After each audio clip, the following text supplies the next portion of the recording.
Let me fix this. Und du sagst mir, wann ich loslegen kann. Wir sind live. Du bist live. Du bist zu hören. Denke ich. Ja. Wow. This is a crazy table. Sorry, I have this to tell you. It's Okay. Don't lean on it. Don't lean on it. That's challenging for me.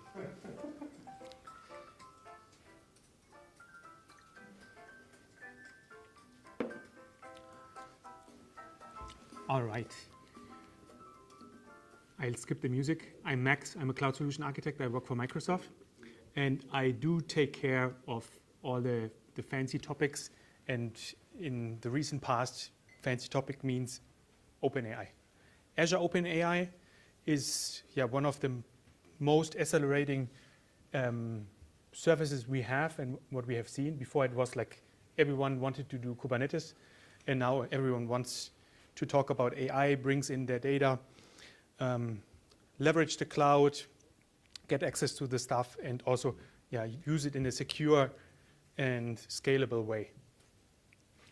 And I looked at this from a developer standpoint. Like, I do lots of development in my free time, open source, and thought about, hey, how can we like leverage this? And my clever colleagues developed a framework in comparison to LangChain. Maybe you are more familiar with LangChain if you're like coming from the outside of Microsoft bubble. But if you are like inside of this Microsoft bubble, then there is a really cool framework called Semantic Kernel. And today I'm hopefully going to show you a totally over-engineered demo that I built. Most of the time it's working. So let's see how that goes. Just one thing, if you laugh about my demo and my web design, then I will continue showing PowerPoint. So please don't laugh. Lots of heartbleed went into this. So what is Semantic Kernel? It's a software development kit. So not a standalone component that you can use anywhere. It aims to be integrated into your applications. Yeah, they come with C#, Java, JavaScript, and also Python. But to be frank, I think the only good surface area that they have right now is the C# one. So if you're like coming from .NET, then this is your thing. They have extensive documentation, rapidly changing, like most of the AI stuff, but really great samples. Like if you have challenges getting it working, then go to this GitHub repository. It's open source, so everything can be seen there, and they have 70 plus great examples that covers lots of grounds. Good. To show you a little bit what the underlying principle is and where it like tries to fit its ground, the semantic kernel is like the main pipeline object, and you attach a couple of components to this and then connect to OpenAI or Azure OpenAI, so it can do both.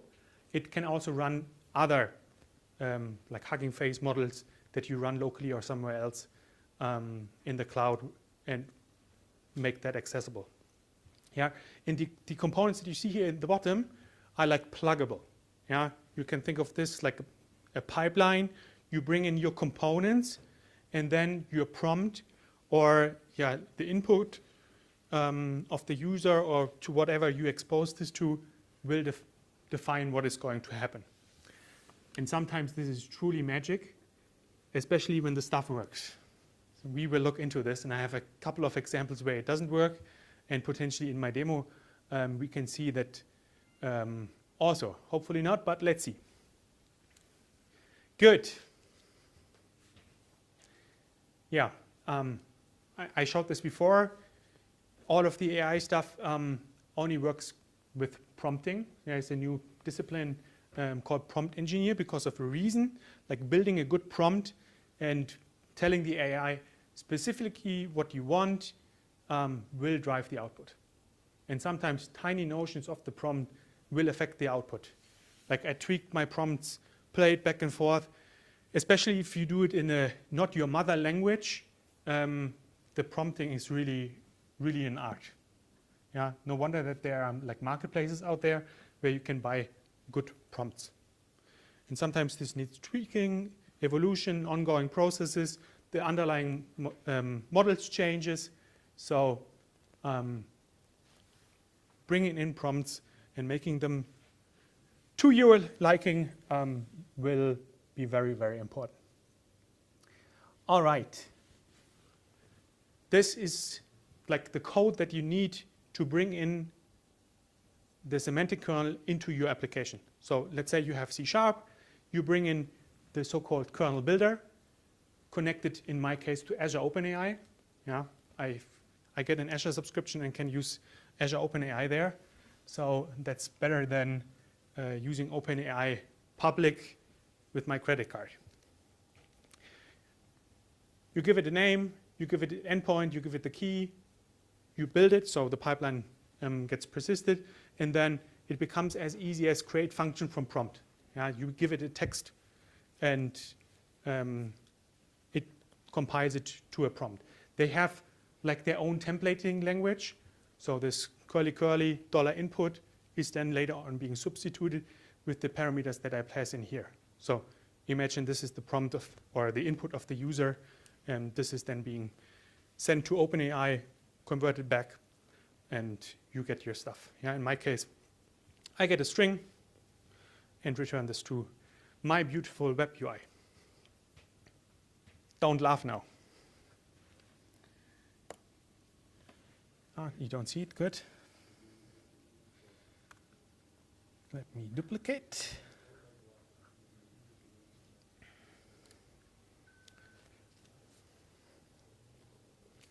Let me try zoom in a little bit. So I try to rebuild ChatGPT, right? You can see it, hello semantic kernel. This message is being sent from the backend. And I have the prompt as one text area. And down there, I have the input, like imagine a user sends this to your AI, or you read some input object, websites, parse emails, whatnot. We are in Bavaria, so I thought, hey, what are the 3 rules of the Bavarian Reinheitsgebot? Please provide a list. So what can go in there? And then I can use the method that I showed you before and send this.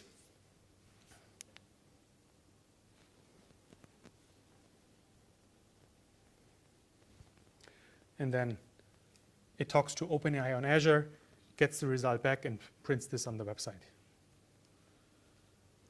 Yeah, so very, very simple to integrate into your existing applications. Yeah, no big surprises here. So, of course, you can like tweak this, make this a little bit more dense, and tell it, summarize it in one line, give me the TLDR, and then like this is being substituted again into this. I send it back. And then you can see it's also really, really quick. The 3 rules of the Bavarian Reinheitsgebot dictate the beer can only be brewed using water, barley, and hops. And later on, I learned this during developing the software. It told me that also yeast was added and all the history reasons why this has been added. So doing prompt engineering tweaking there, you learn a lot because it tells you everything of like also stuff that you potentially are not interested into. So that's just the basic stuff. Yeah, you can also use a C# web wrapper, JavaScript or whatnot to send this to OpenAI. There is no big difference. Interestingly, it becomes when you like use more advanced functions. Let me try to make this a little bit bigger. Yeah, and this is like where the art comes in. You bring in summarization rules. Don't waste words, make it dense, prevent these words, give it examples, and then do the same thing. Yeah, now it returns a list with this hyphens in front and pretty much says the same thing. So semantic kernel tries to be an orchestrator of all of this, so it must be capable of having multiple prompts. And for this, they come in with the concept of plugins. So each of these prompts can be externalized into like text files or predefined plugin files that you can then bring into the application. Let me show you one. So there are typically 2 files, and that's pretty much the same thing, right? It has the exact same prompt, but it's externalized in a text file, and it has a accompanying JSON file. Let me make this a little bit bigger.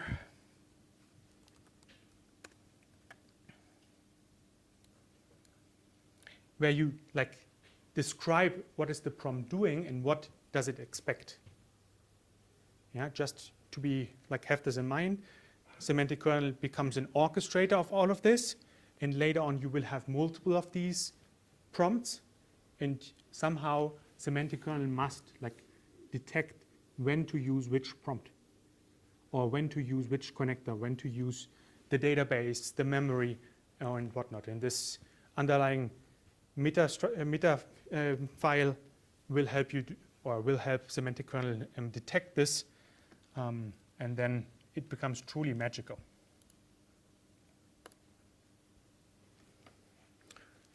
All right. Questions so far? Anything you want to see? Anything you want to prompt this? So where you are specifying the role, like the role to take? Mm-hmm. Yeah. I don't. You don't. Okay. I don't. You can, because you can also do like chat and streaming and prompting and whatnot, and then you can like use a new thing that they implemented there called handlebars planner, where you can define like the roles and then repeat also what has been said before, so the model knows what happened before to also consider this in the reply. And then you can do this user, system, or agent-based thingy. So everything is in there, still a little bit rough, so look into this. And yeah, test this extensively if you use this. It also comes into the prompt flow AI, so the tools that Microsoft provides to like have test cases to see what the result is, and to also like do quality assurance. Good, but yeah, good questions. I didn't prepare for this demo, so I have more like the typical scenarios here for the prompting, and then the more interesting stuff where you add plugins to this. Good, I think we go on with this one. Yeah, I did what are the 3 rules of the Bavarian Reinheitsgebot? And next up would then be the native functions. And I said, okay, this is really cool, because you can tell it, like extend it with your custom code. Like let's say you have your API already in your application, exposing data, or you want to do external stuff. Like ask OpenAI, what is my current IP? Ask what is the yeast price, how much does the water cost, or whatever, and get like data that is outside of the model.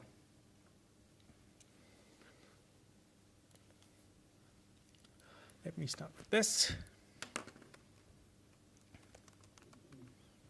So the prompt would be get my IP, and the input from the user is what is my IP. Yeah, I can also bring back this handlebar placeholder, input, and then send it. So what do you think would be the result of this? Should be the remote IP and the MAC, maybe not the MAC, the remote IP and the IPv6, IPv4. I wish. And location also. I wish, but it doesn't. So let me send this.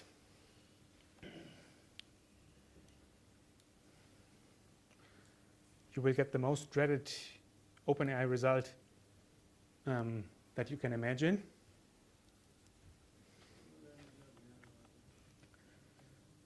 as an AI language model, I don't have the capability, yada, yada, yada. I think you are all aware of this standard phrase that it tells, I cannot do this for you. Please do this differently, but in this case, it also tells you what you can do. Yeah?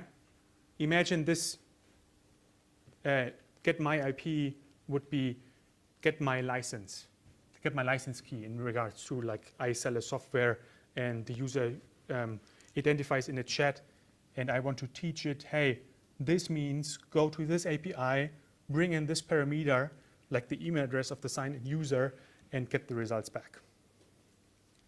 So what I did in my example here, I used this C# function with like this annotation, kernel function, and tell it what is the intention of this code.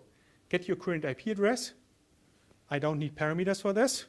And then I implement it in whatever flavor I want to do this, right? In this case, I used GitHub CoPilot. I started get IP address and it completed this. So I took it. To my own surprise, it worked immediately. So I brought this into my application by like you provide a method and say, hey, please load this plugin from this type, and then this semantic kernel knows that you have this plugin. Yeah, and then you can do in your prompt get IP address in this curly braces again, and reply with IP address only. So if the user does the same thing and asks for the IP, it gets like immediately the IP address. Yeah, so this code is being subsidized with the result from the API. You can add in like parameters to this. So if you have parameters that you need to pass in, like the email address or whatnot, you would add here the email or any other object that is needed to fulfill the API call. And then this reply with the IP address only is needed. Otherwise, it explains you, hey, you sent me an IP. What the heck should I do with it? So let me do this again. So now it gets the IP. It understands that this is an IP, most likely, and gives you some background information about the IP addresses. Yeah, it seems like you provide an IP address. And I think it's the same, yeah. So it's not hallucinating this. So the extensibility options for this and bring in your existing applications, API, code, database access. Yeah, if you can dream it, you can like connect it to OpenAI with this. Very, very straightforward. Good. More advanced scenarios.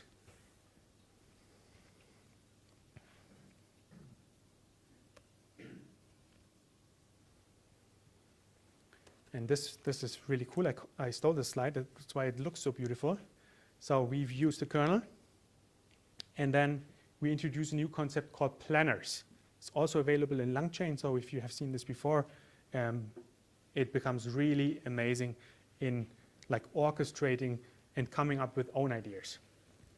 So let's say you have in your prompt multiple instructions because you are chatting with the user and the tool should detect what plugin it should use, what component it should use, and also like in what sequence it needs to do this. Yeah, and then this planner comes in. They like ask OpenAI and say, hey, this is my input. These are the currently registered plugins. This is the prompt. What would be the best way forward to invoke the different plugins to get a good result for the user? And they evolved this over the time a little bit. I think we are now in evolution 5 or so. When I started, it was like generation 3, where they like serialized a prompt and all the context into XML and sent this to OpenAI and asked, hey, how do we like invoke the plugins to get a good result? And the challenge here is XML is very, very verbose. So the entire context became very bloated. And then we like immediately ran into like the context size limits, where you just couldn't send enough information to the underlying model. And yeah, sometimes this also happens here if you like register tons of plugins and your context then becomes very big. So we need GPT-4 Turbo with 128,000 tokens, and then hopefully the problem will be solved. Right now with 8,000, I sometimes run into this. It becomes really, really annoying. Yeah, then you need to like tokenize the stuff, and not so cool. So just to show you this a little bit, they came up with different generations of these planners. Like action planners is when you have everything in your input and you let the model decide what is the single action that will give you a good result. Then sequential planner, like do this first, then do this first, do this first. And then stepwise planner is where I said, wow, this is really cool. You just register everything in your context and let it figure out what it should invoke. And seeing this in action is really fun. I skipped this a little bit because I'm using generation 5 right now. They marked it as experimental, and it is very experimental because sometimes it does funny things. And I'm going to show you this. Yeah, let me show you this first.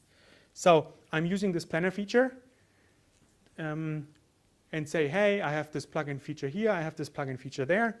So let me register them first by putting them into the folders. So they're getting loaded. Yeah, good. And we go back to my favorite demo. What is the Bavarian Reinheitsgebot? Using a little bit of text. Good.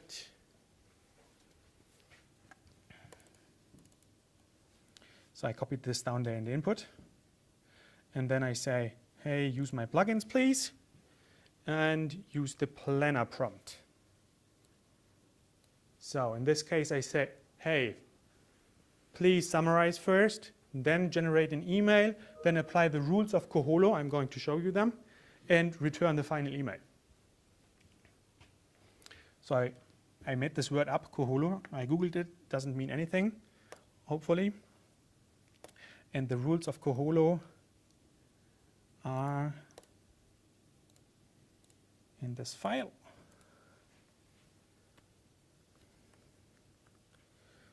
Replace a random word of each sentence with the word CoPilot, and then bring in the input and then the output. But you can run it with anything that you want.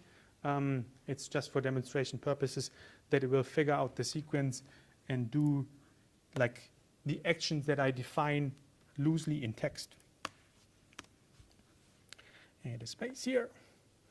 And then I click on plan. And then if Sam Altmans is with me, it starts the planning on the right side. Now it like sends everything that I registered in the context, in the pipeline, the prompt, in the input to the underlying model.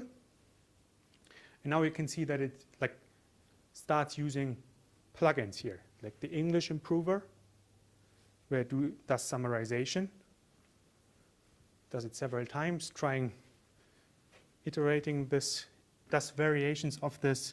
And here it's like really not deterministic right now what it's doing, because like sometimes I get a list of 15 iterations of English Improver, which is good. It makes the result look better, more dense.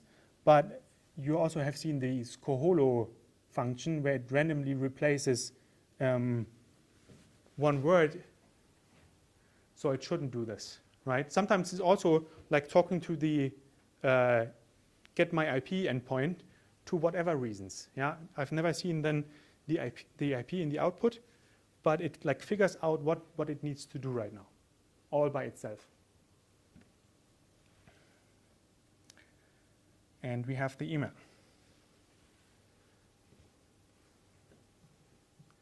So it said that it used CoPilot, but I don't see this. It's a perfectly written email. Yeah, and explains me everything about the German beer purity law, but not what I asked it for even that it said it uses the CoPilot plugin, but it didn't. So I can also show you, like underneath, it's a little bit small, that's why I'm reading it out. I will now generate an email using the summarized text and apply the rules of CoPilot to the email. Since the specific rules of CoPilot are not provided, I will assume they involve a formal and respectful tone as yada, yada, yada, and extends this. So if I tweak my prompt a little bit, chances are high that CoPilot is being invoked and you get a totally gibberish email address here. But I can also do 5 add my IP to the email. Doing planning it again. It's not like real coding where you do instructions. You just say, hey, please computer do this and figure it out yourself. And then this is being extended. So it does the same thing, generates the plan.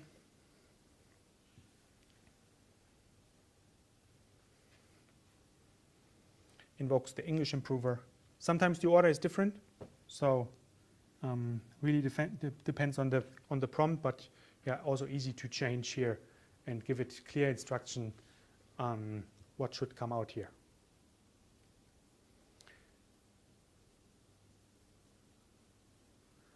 So now it started CoPilot. Let's see what the output is.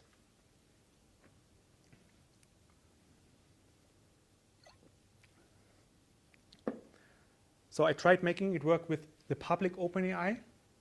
Yeah, you can just change the endpoint and use the public one. But in comparison, it took like 5 times more time to come back with results. And right now, the result feels totally different in comparison to Azure OpenAI. Not sure if you also have seen this or experienced this.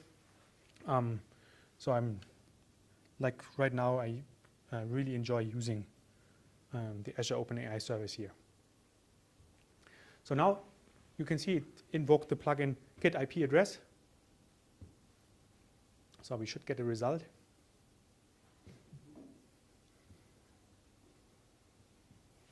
Anytime soon.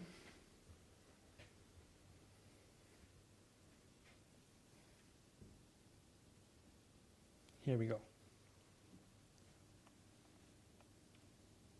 So I did the same, pretty much the same email, but like in the very end added the IP to it, right? So it's very flexible in regards to like the orchestration part where you say, hey, this is my prompt, figure out what you should do underneath, and then you can see the components going there. Yeah, like what you could all see, it's not really real time. It's like really slow in comparison to like where you do functional programming and do all the orchestration yourself, where you say, call this API, do this API. But yeah, as you can see, it's like giving it text instructions. You could bring this into a chat and then keep the user busy or entertained until the real results come back. Or have like asynchronous communications. User sends an email, clicks a button, and then in the back, the magic is getting orchestrated.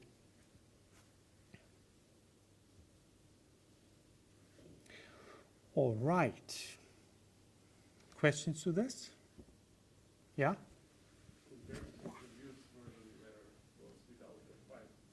Mm-hmm. Yes, pretty much.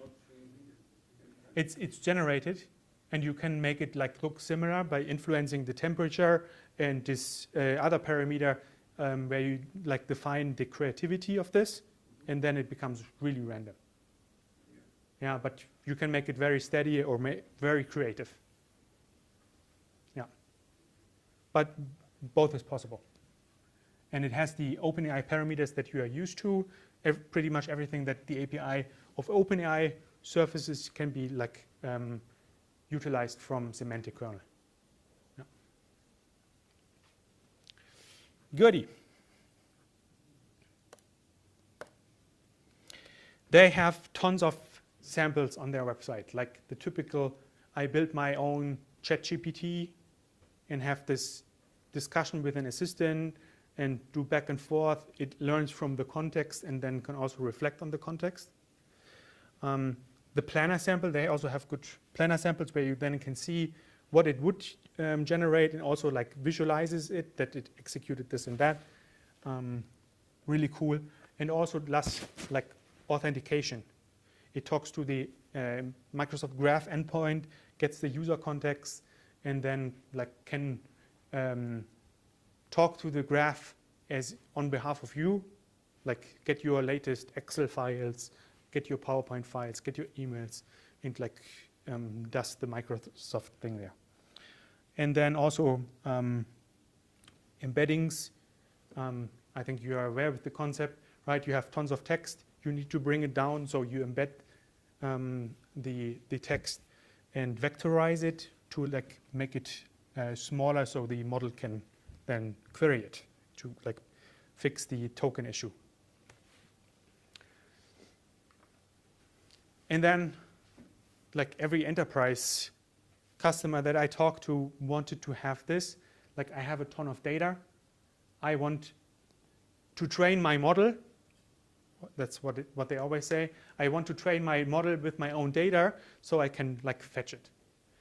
And Semantic Kernel does the OpenAI thing. You do not like train a custom model. You use the foundational model, but tell it where it can find the data and where it can do similarity search and get all the other stuff. And in this regards here, it's called memory, where you like say, hey, this is my ask, I bring in my kernel, I have my planner, and the planner then infers that based on a skill can talk to a memory database, SQL database, Postgres, or any vector database that is out there. Like I've seen Postgres with the vector database extension. Azure Cognitive Search also has vector extension. Cosmos DB has vector extension.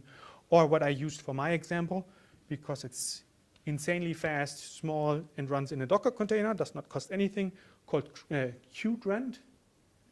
Q and then grand. Runs in a Docker container, has an API, and you connect it and can throw millions of documents on this and then do similarity searches based on your requests on it. Yeah, so it does pretty much the same thing, just like talking to a database and get you the results out there.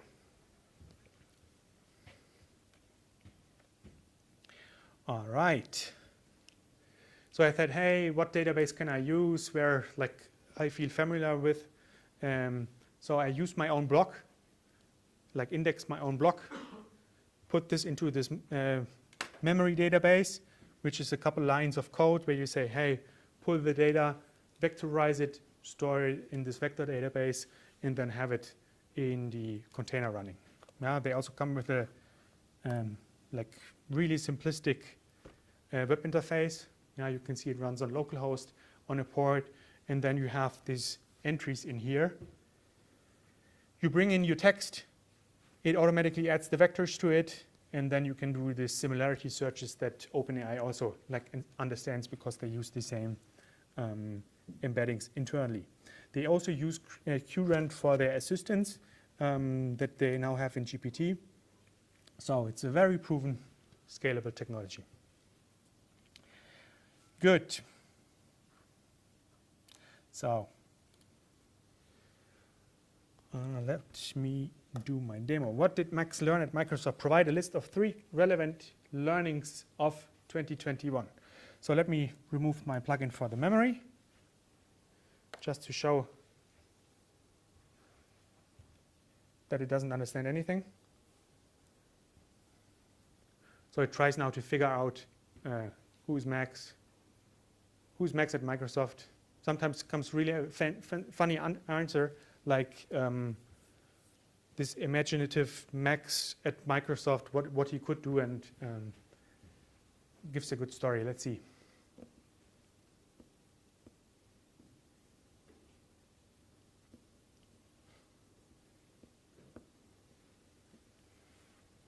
I was thinking about when I present this that it plays Jeopardy, and you have like a little bit music, so you see that it's doing something, but it's still doing something.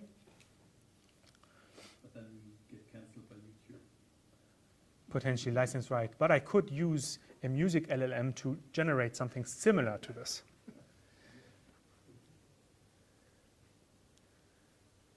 Yeah, it's actually a good answer, right? Deepening my Azure skills, learning through certification. I did this. Sharing knowledge via blogging. I also did this. So potentially it could like dreamed, hallucinated the answer, but it's not what I like really did based on my blog. Shameless self-promotion. I blog about Azure stuff, but I'm now 5 years at Microsoft, and the one is a little bit dated, 3 years at Microsoft, so I needed to go back in history, and then it's tons of stuff what I like shared here. Good. So let's see this. So you basically, again, tell the context, here is your memory database, plug it in, and then the tool will figure out itself what it needs to send to the vector database. And it sometimes does it in iterations. Like you see it tries this, tries that, different variations to get good results back. I think we are not at the end of like this figuring it out itself. Oh, let me do the full prompt here. Memory, use plugins. Where I tell it here, this placeholder says, please use my memory database. They have a plugin that's called text memory, and they have this variable called recall that says, hey, go to the vector database and do your thing there.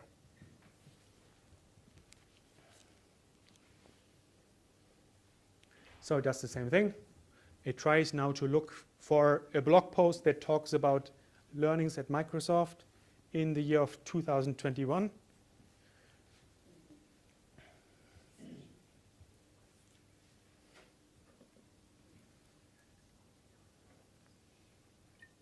So we can see it, he used the recall plugin, added it just. Now it does English improvement because I selected the plugins, and it somehow thinks it needs to improve my English.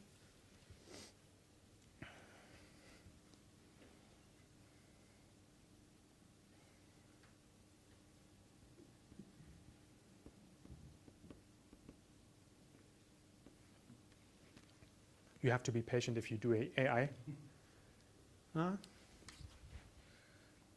So it does very similar things. Yeah, a little bit more context, but it now talks to the vector database, and it's close enough, I would say. Yeah. If you have like more concrete and like, yeah, because this is still very generic stuff, but also on my blog it's very generic stuff. If I like reflect myself, then this would be there somewhere. So I didn't like fully try to like do the reasoning behind this, but you can. It will tell you what it did. Like I have it here. Like my original request was, what did Max learn at Microsoft? Provide a list, and then it talks to the model. Perform the next step of the plan if there's more work to do. When you have reached the final answer, use the interaction send final answer function to commute it back to the user. And then it goes on and on and on until it reaches a point here. This, I think I said this, 2018 was literally flying by and was awesome. I had never ever so many changes in my life. I need to read the blog post. 2018 is, yeah, a while ago, right? But it didn't use this answer, but like tried it and said, okay, not going to work for me. And continued.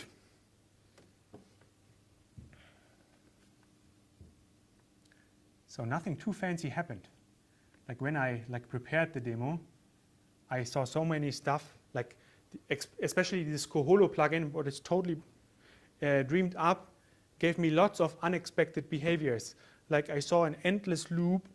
I think I have a screenshot of. Like it did Koholo, Koholo, Koholo, Koholo, Koholo, and like the entire mail that came out of it, because everything was randomized, was then Koholo, which is not like the best case to show, but it does this thing. So you need to have like a loop to say in the end, is the result good? And potentially also have a human look over the shoulder of this and see that nothing unexpected, unwanted happens.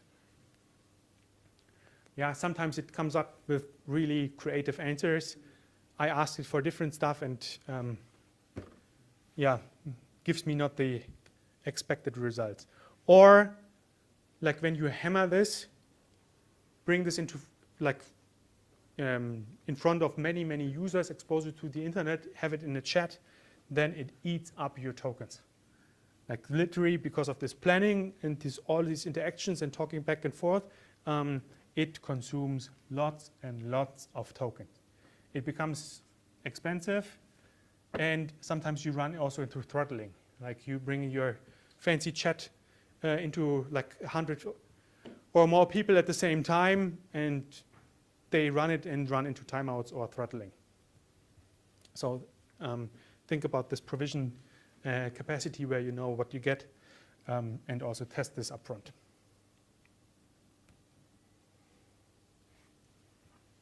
And with that said, I'm very happy that my demos worked. Nobody laughed about my very fancy web UI. Any further questions? Not, I still have a couple of days left, but yes, I'm ready for Christmas. He's talking about the Christmas party, I guess. Okay. Thank you. There's still one question, right? Yeah, so I think I missed that maybe because I was trying to read. So this planning thing, I think you configured in some JSON configuration, right? So there you define the sequence as well. No, the sequence happens in the prompt. In the prompt. Yeah. So you say input, then recall, Yeah. then input. That's your sequence. Yeah. Or like I give it the actions and say do one first, do second, do third, or have multiple questions in like full text, and it infers from this text what it needs to do. Sure. And there it's the magic, right? Sometimes also the unpredictability, because if you cannot control what is going in or what is already in the context, magic will happen. Most of the time it's really good, and you shouldn't do this. It was you. May I have one question? Sure. You reference to a database from 2021. Is this all the limitation we have in there from AI? Or No. could it be Anything. data as well? Anything, yeah. So no limitations anymore? No. No. The 2021 was my website. I stopped blogging in 2021. I think what you're referring to is the knowledge cutoff in like OpenAI. Yeah. They bumped it up. I think it's now April or something. But this year already. So they said they do not want to be like as late as what they've done before.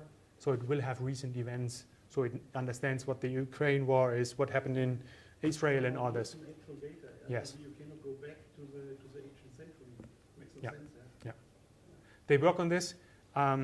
So Microsoft told this on Ignite that they can train now with their supercomputer GPT-4 in 3 minutes. So retraining all of this won't be an issue anymore. Before that, it took months, like of uninterrupted training. And it's a startup. You maybe have seen like Sam Altman has been kicked out over the weekend and then rejoined on Monday. So imagine this on like a larger scale where you do training. Oh no, let's continue the training on Monday, and then they stop it. And it's a startup. So But anyway, in 3 minutes, it's set up again? Yeah. Wow, that's Yeah. fast. billions of parameters. Yeah. Yeah, let's see what comes out of this. They've already downloaded. I mean, they run it, so they have it. Yeah, 49% of it, they have it. There is good collaboration between the two companies. And yeah, they would have hired many of the folks that would have left if Sam Altman has left. So there is really close collaboration between Microsoft. Database to learn? I don't know how big the model is. Nobody knows. I don't know. It's It will be massive, yeah. It's too big to run on like personal computers. You need to have like big infrastructure to make it run, serve it, and also like respond to it on short notice. Yeah, what we see right now with GPT-4 that you get like the 5 to 10 tokens per second, and with the new turbo models you get like 5-10 times the performance of this. Oh, really? Yes. It's so much? Yeah. And it's getting cheaper, bigger context. So we are like on the beginning of this AI journey. And you want to talk? Okay. A little bit over your time. I'm so sorry. It's so great to have you on site, so I'm so no issue sorry. at all. Are there any questions left to Max? Are there any questions left to Max? None so far. So a loud applause for Max. Thank you for being here. Thank you. It's a pleasure as always to have you. Yeah. Cool. Grab a piece of pizza. We don't want to throw it away, even if it's chicken curry. And then and grab a drink, and we'll be back in 5 minutes, please.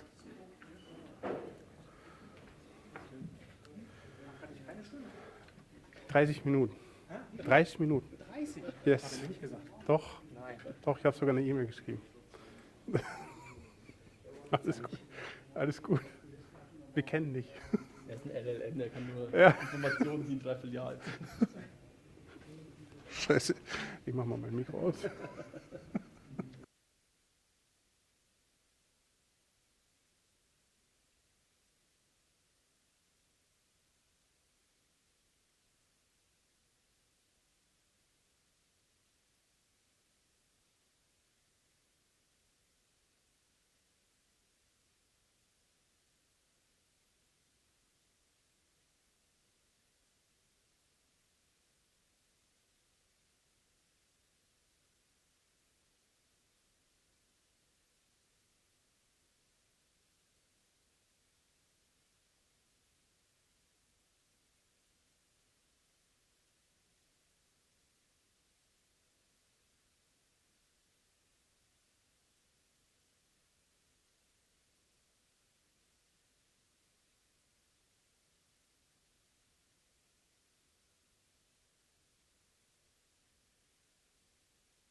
how much time do you want to give yourself?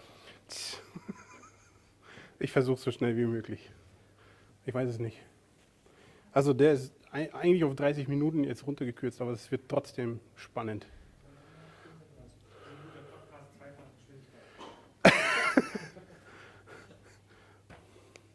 Haven't spoken that much English in the past 6 months, so be gentle with me. Okay, are we back? Everybody's fine. Found the toilet, grabbed the drink and the pizza. Are you fine with that?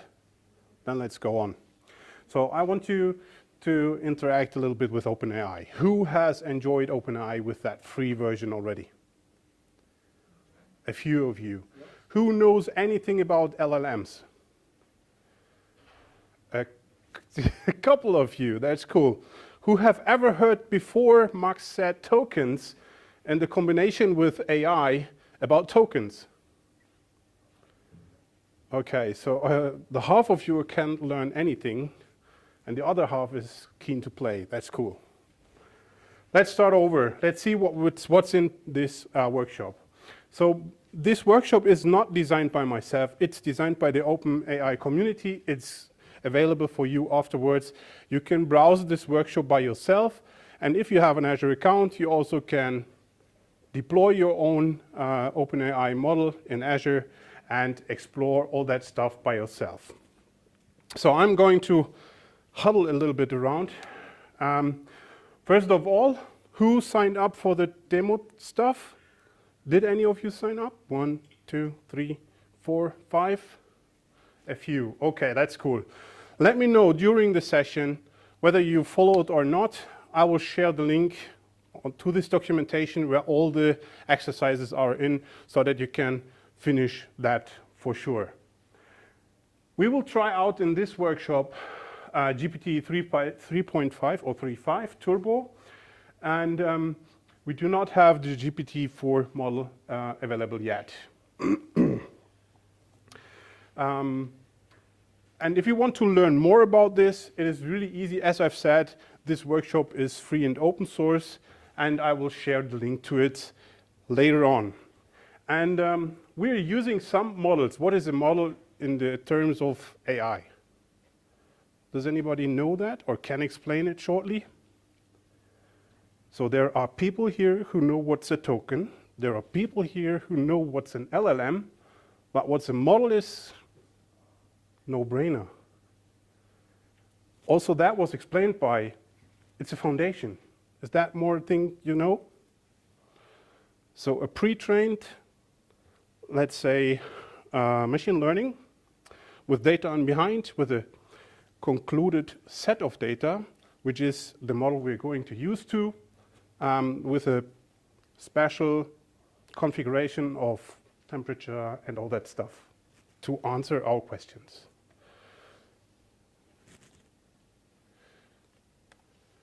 So, and here the models are GPT 3.5 and GPT-4, where GPT 3.5 Turbo is the base for GPT-4. So OpenAI is not throwing away their models. They use the old models and they enrich the data to prepare for the next model. And the availability is here also displayed, but this is much more important. This is what Max said.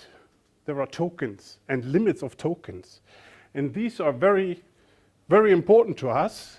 So we're going over to explore a little bit, or before that, we should ask ourselves, which model should I use? And there we have that thing about the tokens, which Max was referring to as well. So if you're a beginner and you don't have any clue what you're going to, just start with 3.5 Turbo. It's really ChatGPT on its own, and will do the most stuff for you. If you have more requests and more frequent requests, you'll have the need for more tokens. More tokens means you have to upgrade to one of those. And where the K stands, you have the number of tokens.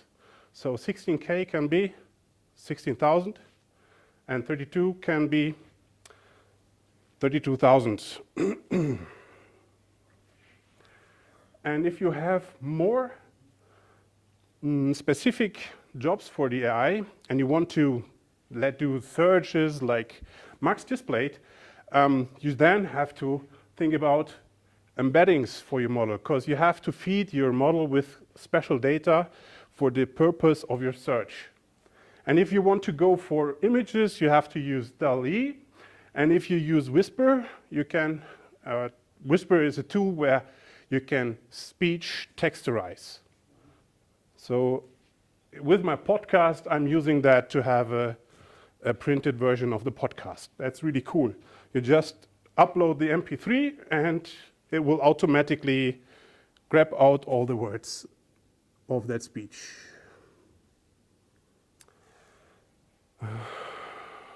Okay, understanding LLMs. LLM, that is a large language model. Why do we use a large language model? Or why does it have the name large language model? The purpose of all AI and ChatGPT stuff is, oh, I hope that's not a serious issue. The purpose of ChatGPT and all that stuff is that we are able and capable to talk to a computer. And that sounds pretty serious. It wasn't me. Okay, so to have a machine talking to us in a natural language, the machine must know a lot about our language. This is why we have these large language models where a lot of data can be found in. And it's not only words, but it has, let's say, a foundation there. So how large is such a language model? And this is, so these are the models and the size of the models.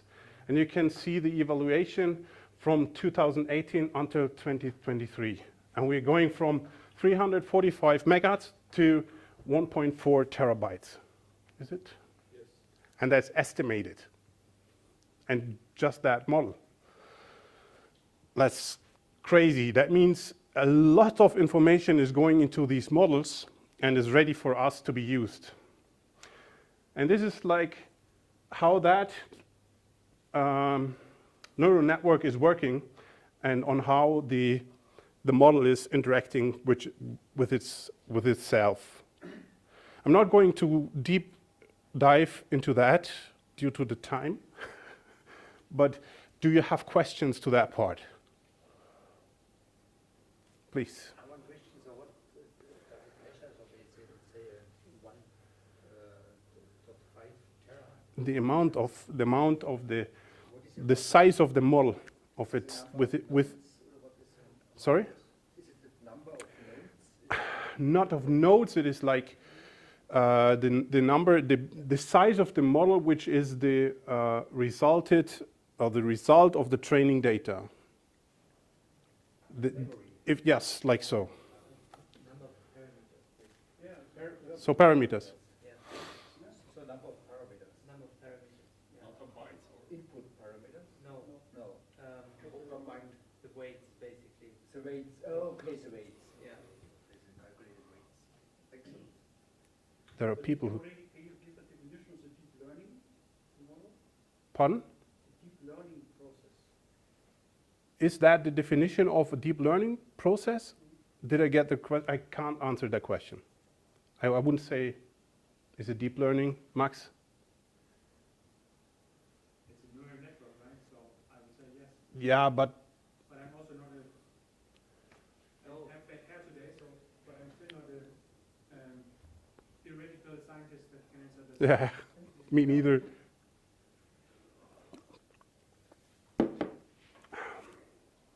The question is, what is deep learning? Okay, so. Our model is trained. Hmm? Deep learning is the way our model is trained. Okay. On my understanding, deep learning is a thing which is a combination of different models and has an extension of self-learning inside to re-evaluate their own stuff. That's deep learning on my understanding, but I'm not 100% sure. So what does LLMs do for us? And they understand our language, which I said already, and they can understand facts, and they also can understand like emotions, manners, and so stuff, which is pretty much helpful when you want to interact with a machine like a human substitute. And this makes these large language models very, very popular and important, and why the hype is so big. Because anybody can talk, and as long as you can talk, you can ask questions, and if you can ask questions, and it's very handy to you. So now let's switch over to what I've promised. So you can see here, workshop.globalai.community/ all the rest you can ignore, but there is the whole workshop. And if we go to large language models, we have to understand what are tokens. So, and tokens is not so easy to explain. I'm sorry, I have to ruin the scaling, but I have to read my screen as well. Still readable? Okay. So it's better? Okay. So understanding a token. A token is like a word can be a token. It can also be a character.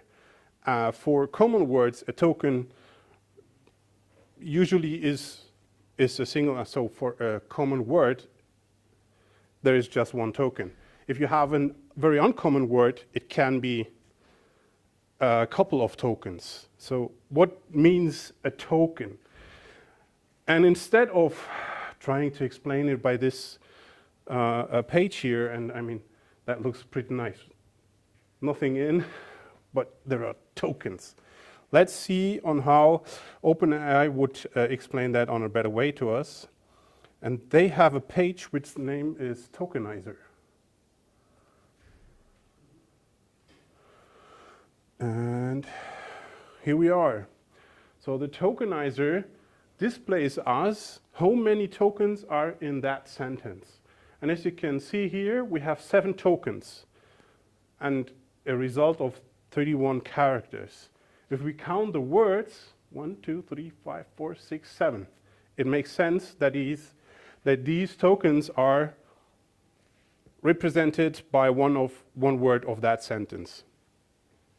And the more words you have, the more tokens you have within your request to OpenAI, ChatGPT, or stuff.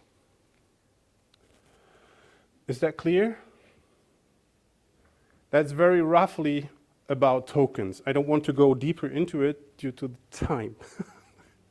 And, but you can go and explore it by yourself a little bit more here. I'll share the links with you later on. You'll find also the slides of our meetup of today in the meetup page, and you can download it there to reread everything on your own again. Okay, so that said, time to go playing, right? Having to find the correct page. It's here. Okay, so okay, we have to have a little bit more about AI at all. So, but Max displayed that as well.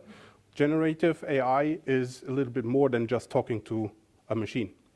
You want to force the machine to do things for you, like find results, prepare results, find special facts or data in a company data, and so on. So if you use generative AI, you can also force the AI to, that's really annoying, you also can force it to extract or give a phrase on what the AI shall do for you, and then give the AI a glimpse of your data, and you will see later on when we do that stuff with our tool, with the playground, you can get results like that. So if I prime my model, I can get outputs like this. Also, classification is one of the most important stuff.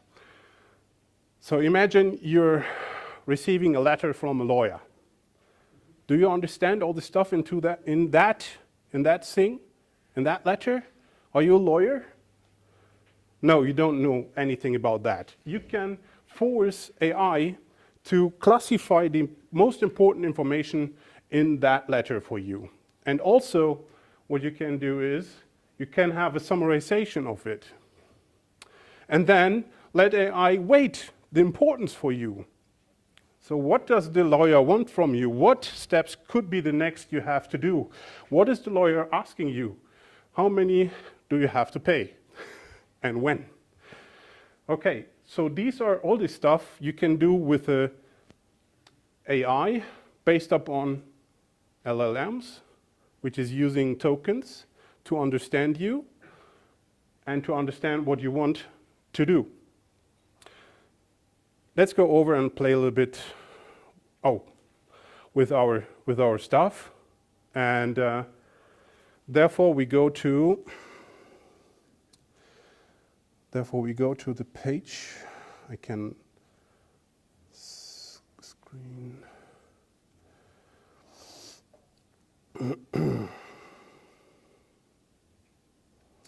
That jiggling with that is really, so you just go to playground global AI, so .global AI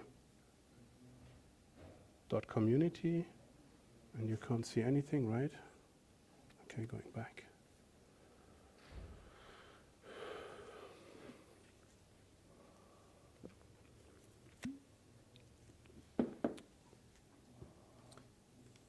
So this is the tool. And if you apply it for a key, you can enter the key in the upper right corner, then click authorize, and the screen should look like this. And you can see a little bit, a few informations here. What I did not yet is, which I can do for sure in a minute, I didn't show you how the OpenAI tool look in the backend of Azure. Did you see it on Max's presentation? No, right? Okay, so I'll switch to that first. So this is the Azure OpenAI. Really? Come on. One click too much, and then you fucked up. Okay, so this is how the Azure OpenAI Studio looks like. This is the old version. There is a new version coming on very soon. And what we are using now is the chat playground. And you can see here that our system is prepared. Like we have that system message. Let's have a glimpse on our playground. Oh, looks like this is the same text as we have written here in our system message. And then we have here the parameters and the configuration. And you see I have deployed it already yesterday because it takes some time. And we have here our chat session, and that's also pretty similar to our playground. Who opened the playground already? Is it working for you? Good. That's great. So that looks pretty much a lot like our playground, and it's also working. So just a boring message.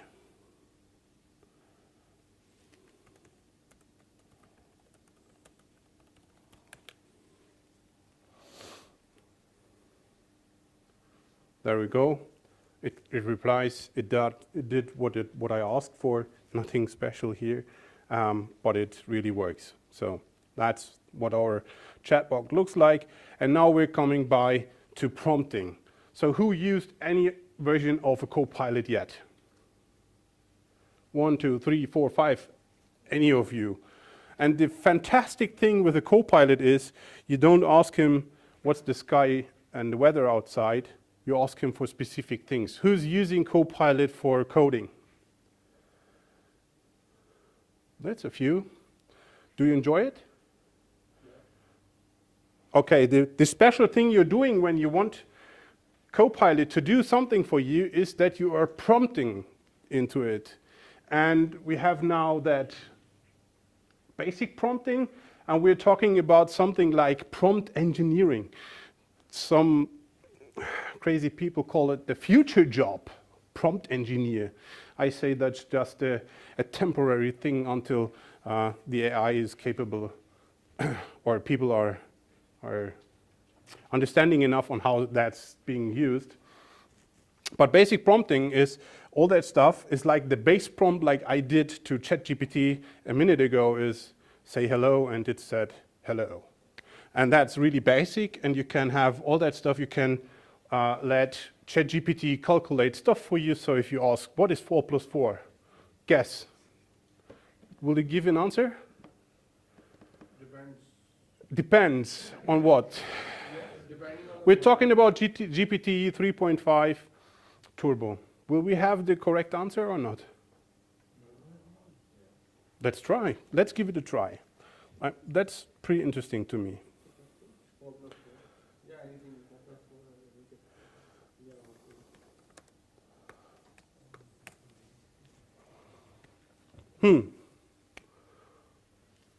What happens when I just say 4 plus 4?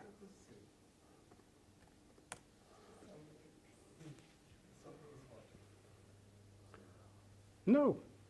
4 plus 4, it says it's 8. It understands the intention of my prompt. And we need to learn what AI is capable to understand. And this is the basic of prompting. So let's see. Try this prompt. Who's ready with this beautiful tool here? Let's try it out.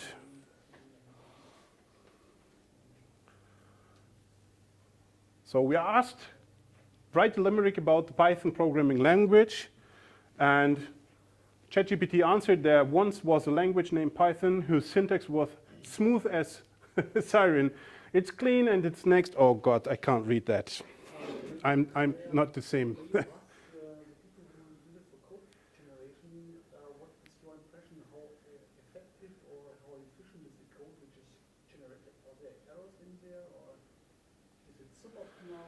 I would like to postpone your question.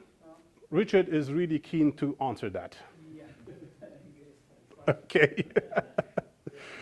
Okay, great. So I've asked a special action. I've not given so much information to AI, but it responded in the correct way. It gave me a limerick about Python. Not a funny thing, because I don't think that Python is that beautiful, but that's my personal opinion. So, for real, how was the limerick? La la la la la. Useful prompts. Let's go over to the more impressive stuff, on my opinion. So, example, how many? Okay, and the system message will be then this one here. And so on and so on. So you can understand that we really can enforce ChatGPT to give us answers and to support us with knowledge or calculating or getting and fetching data. I'm not going longer into that. But here's a interesting thing. System message is the stuff over here. And with the system message, you can explain, you can also prime the model for yourself and to give it a little bit of context. Same thing like Max did, a little bit like that. And so with that, you also can have a chat session where you where you can use like Parasynthesis to fill in automatically data into your prompt to be answered by AI at the end of the day. You can try that out now if you want to. Do you have did you found the documentation? So that's a little bit easier. Go to workshop.globalai.community and then to navigate to prompt engineering techniques and try it out.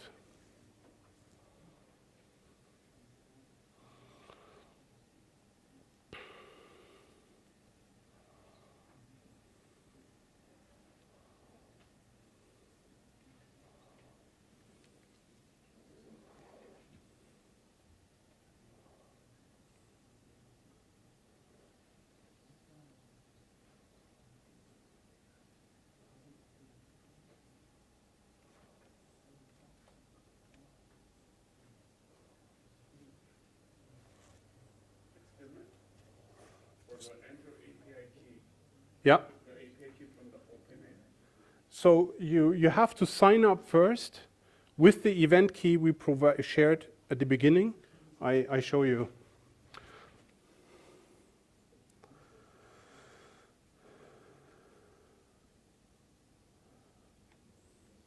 So here, workshop-key.globalai.community, and there you have that event code, which is EQRTUV. And after that, you should have access to, so you should receive an email with an API key, and that needs to be entered into that upper right corner, and then click authorize, and it should look like my chat. So I have entered the system message, and I also put in that prompt with the parentheses inside, and then I received this chat message. Cool. So it understood what I want to. Did you get it? So here we are feeding the system with like more information, specific informations in that system message. And we can use that now with our chat session here.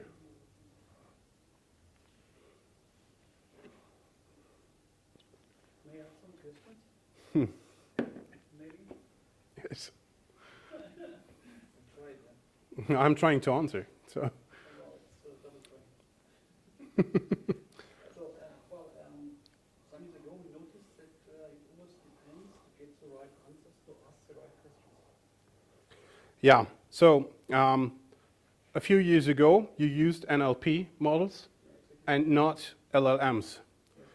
So the difference between both is an NLP has a very specialized focus, where LLMs are, as they say, large, and they don't have that tiny focus like in NLP, natural language processing, right? In these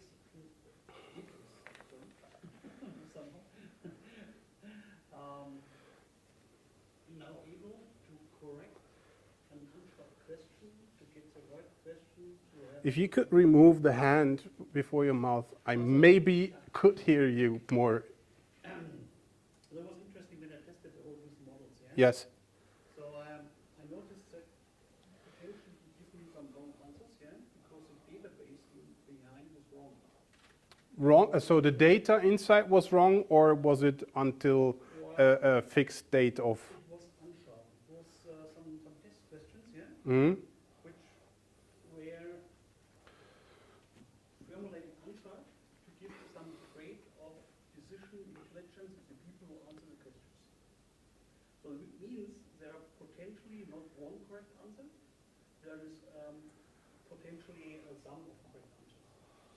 Okay. Then I guided it, sorry, through several different alternatives, and at the end point, he reached the target. And then at every iteration step we get together through here, oh, potentially you're right. And then he gives a little bit of a modified answer. Only grades, because there was no potentially 100% correct answer, because the question said, from designed was to test the people, to learn thinking, and to give so a certain grade the right answer. Yeah. It's very, very difficult. Yeah. In this case, you have no black or white.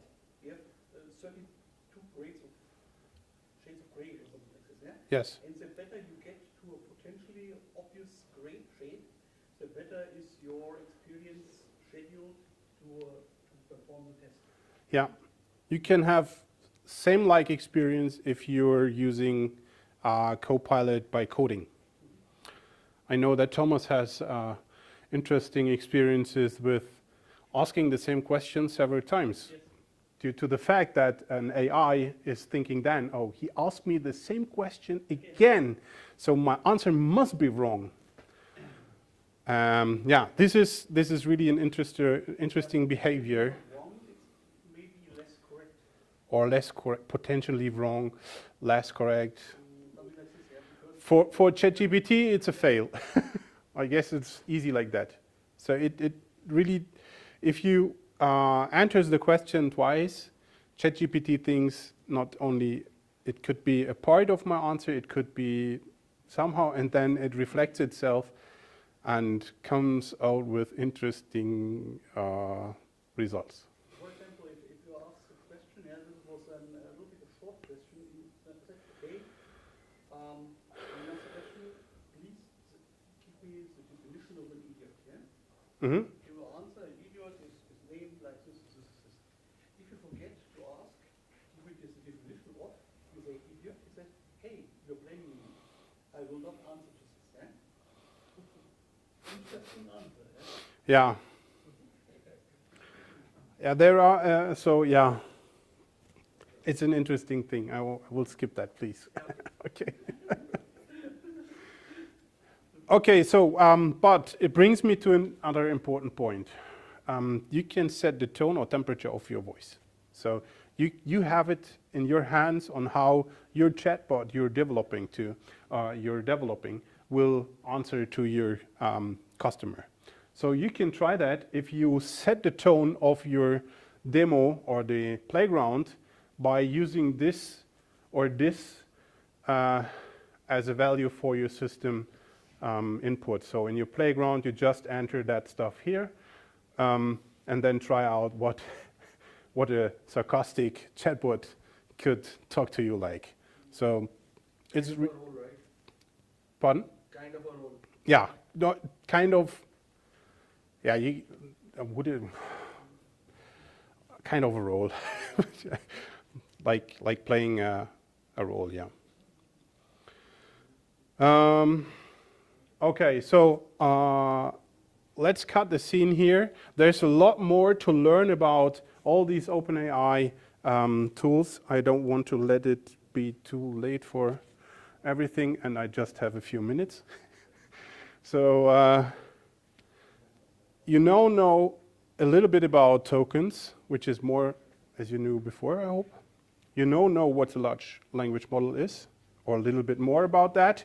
You know on how to play around with ChatGPT.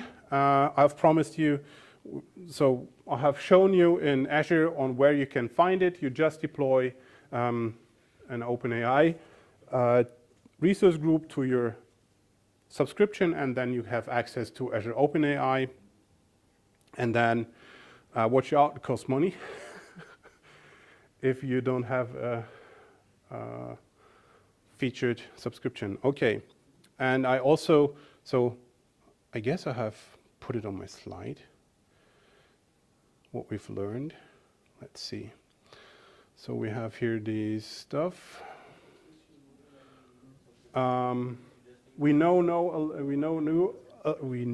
now a little bit about generative AI and what the purpose of generative AI is, what it can do for us, and where we can find it. I also want to bring you on some of the specific stuff, not basic prompting, that's not the tool. I just want to bring you back to the documentation of the workshop, and you can run it through. It's really good explained. If you have asked any questions, you can ask us any question here. What? ask us any question here. And if we do not know the answer by ourselves, we have contacts and we will request that. Yes, please. Is the model a mixture of different human languages, or are there separate points? That's a good question. I can't explain that really by knowing. I can tell you what I've experienced. When I've used Whisper for my podcast to texturize all the spoken words, I have had the issue that they were mixed, so German and English. And to fix that, I had to let Whisper know which languages are inside this MP3 or recording, right?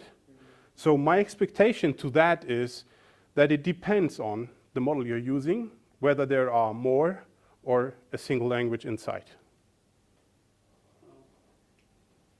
What's interesting when you look at, I think most of us know the language, yeah? The translator, yeah? DeepL. What? DeepL. People, yeah. Mhm. Yeah, it's a very good. Very good example. Yes. The results are even for very, very difficult texts. Yes. Extraordinary surprising, yeah? Really. Yes, it's a good example of it. Yes. That's it. Yeah. Any questions? Not anymore. Okay, my time is over. Yeah. One thing I experienced with many of these models is you can mark parts which you should not consider. Yes. Then you can watch the results of that. Like fine tuning. Yeah. Okay. So, sorry for the very, very shrinked part of this workshop, and I hope I was able to give you a glimpse of the most important portions of AI. And please go back to the workshop itself and consider it by yourself to reread all that stuff. Yes? My question would be, there is a certain development in this, yeah? So we discuss actively on the Artificial Intelligence Act, which is uprising, and I think everybody knows a little bit about this, yeah? But there is certain increased development in this case, yeah? So how, is there a frequent meeting so that we give an update what is coming, or how is this increasing, or is this only a point in time event now, yeah, where we see the actual development, or is this planned to give this frequent? Because I think the development is. You mean on our meetup? As an informative for you? Okay. We're trying to bring up news as fast as possible. This one is like a global AI community event, which is the conference. We just had the Ignite. You will hopefully get some ideas of the Ignite and all the news of the Ignite by Thomas. And yeah, we're trying to be on the cutting edge with the technology we are providing here and the news about we're talking here. Let's see what's coming up next year. We try to be once a month as a meetup available for you. I have a last question. So this Azure prompt which you were showing, does it contain the latest data, or which model is it using? GPT 3.5 Turbo. So 2021 is Because the cut. we had a workshop in our office from like hackathon, and which is like Microsoft provided us this. I remember like we had to fetch some articles, recent articles, and we did use some kind of plugin to get the recent data. Yes. Yes. You can. Sorry, Richard. You have here the possibility to add your data source, and to do so, you can enter your web address, but that needs to be a search query within Microsoft Azure, which can be linked to ChatGPT, which can be focused on the information you want to get or you want to analyze. Okay? Cool. So I'm not a machine learning specialist or engineer or anything of that, so that opens a few gaps in my knowledge, but I'm happy that I had some support here. Thanks for that, and applause for the support. And also, Richard, it's up to you next your stage.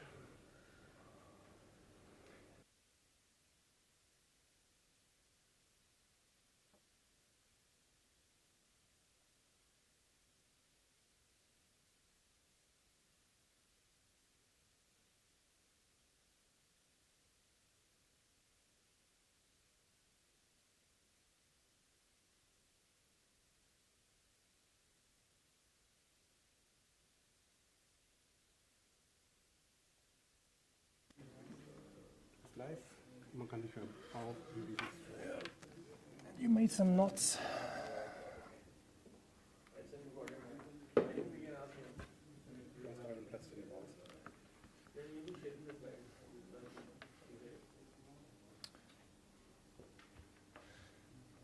All right. So, as I said, I want to make it a brief one, lightning talk one. 15 minutes? Too much? Too short? Too short? We make it 15 minutes for now, and if we say that we want to hear more, then let's try to make it longer. All right. So, experience about GitHub Copilot. It feels a bit like, at the moment, to speak like, all right, everyone is talking about AI, so here I am speaking about AI as everyone else as well. Ralf took away a question from me because I wanted to know how many of you have actually used it, and I want that everyone stands up first because it's late and maybe you are also happy to move your legs a bit. So just stand up once. I know it's annoying, but you have to. Now you have to. So everyone who has used GitHub Copilot so far, please sit down. Then this is not for you, please, dear sitters, but everyone who is still up. This is more or less the presentation now for you. Now everyone can sit down. I just wanted to make a bit of, I don't know. Good. NordCloud. I promised that I have to say something about NordCloud. I will make it short as well. We are roughly 1,500 people around Europe. We are doing public cloud only. Since 2021, we are a company of IBM. So we are NordCloud, an IBM company, but we are still standalone. So if you want to make business with one of our advisors, architects, designers, and so on, you can do this with NordCloud, with IBM and NordCloud, with NordCloud and IBM, whatever floats your boat. You said something before about in the first talk, like you haven't set the roles. So what is actually the role behind it? And I learned something about GitHub Copilot in the beginning, like, all right, you can do something like that. That was before Copilot Chat was available. So you just open a new file, you say, all right, here's the role. You, dear Copilot, you are a super expert in Python. Even if Ralf doesn't like Python, I like it a lot. I am a rookie developer. I know nothing about Python. And here's my question. So, hey, I need to write an Azure function that lists all of my running VMs, so not super fancy, not super difficult. All right, what do you think will happen next? Just as an, all right, so many. I get a conversation like, all right, no problem. I will write it for you. Yeah. Thanks, I guess. So I asked after some after some seconds. So how is it actually? So is it done? Can you show me the code? And Copilot was like, sure, here it is. But there was no code. So there is no code, all right. What the fuck is going on? Here it is, it's in the file that is currently open. Do you see code? I don't see code, but this is what Copilot told me. All right, but that's just our conversation. There's no code in it. Yes, it is. I just told you I wrote it. So Copilot was quite bold about the statement. I don't see any code. Yes, you do.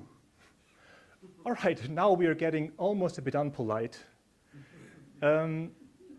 But I see at least some laughing faces, and this is also what we figured out. So the story of this talk is actually, are we as Snorcloud gonna use GitHub Copilot, or do we say, no, this is nothing for us? So we did a survey. We asked some developers upfront, developers who are not using Copilot so far, which is hard to find actually. So what is your expectation? Is your expectation, I will have more fun coding with Copilot? And you can see that the expectation was it's quite high. So everyone was quite, yes, for sure, it will be more fun, definitely. And after 2 months, providing Copilot, we asked again, so how was it? Had you actually more fun while coding? And as you can see the results, so yes, so we have even a higher, so our expectations were lower than the results actually.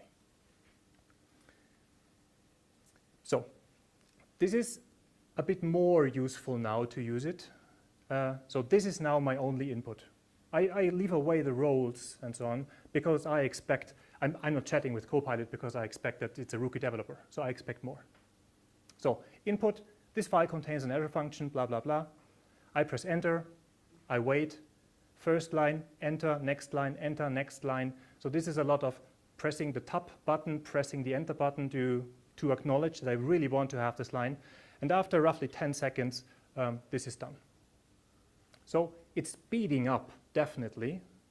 But you asked the question is, how is actually the quality, and is it providing me good code? Is it useful code?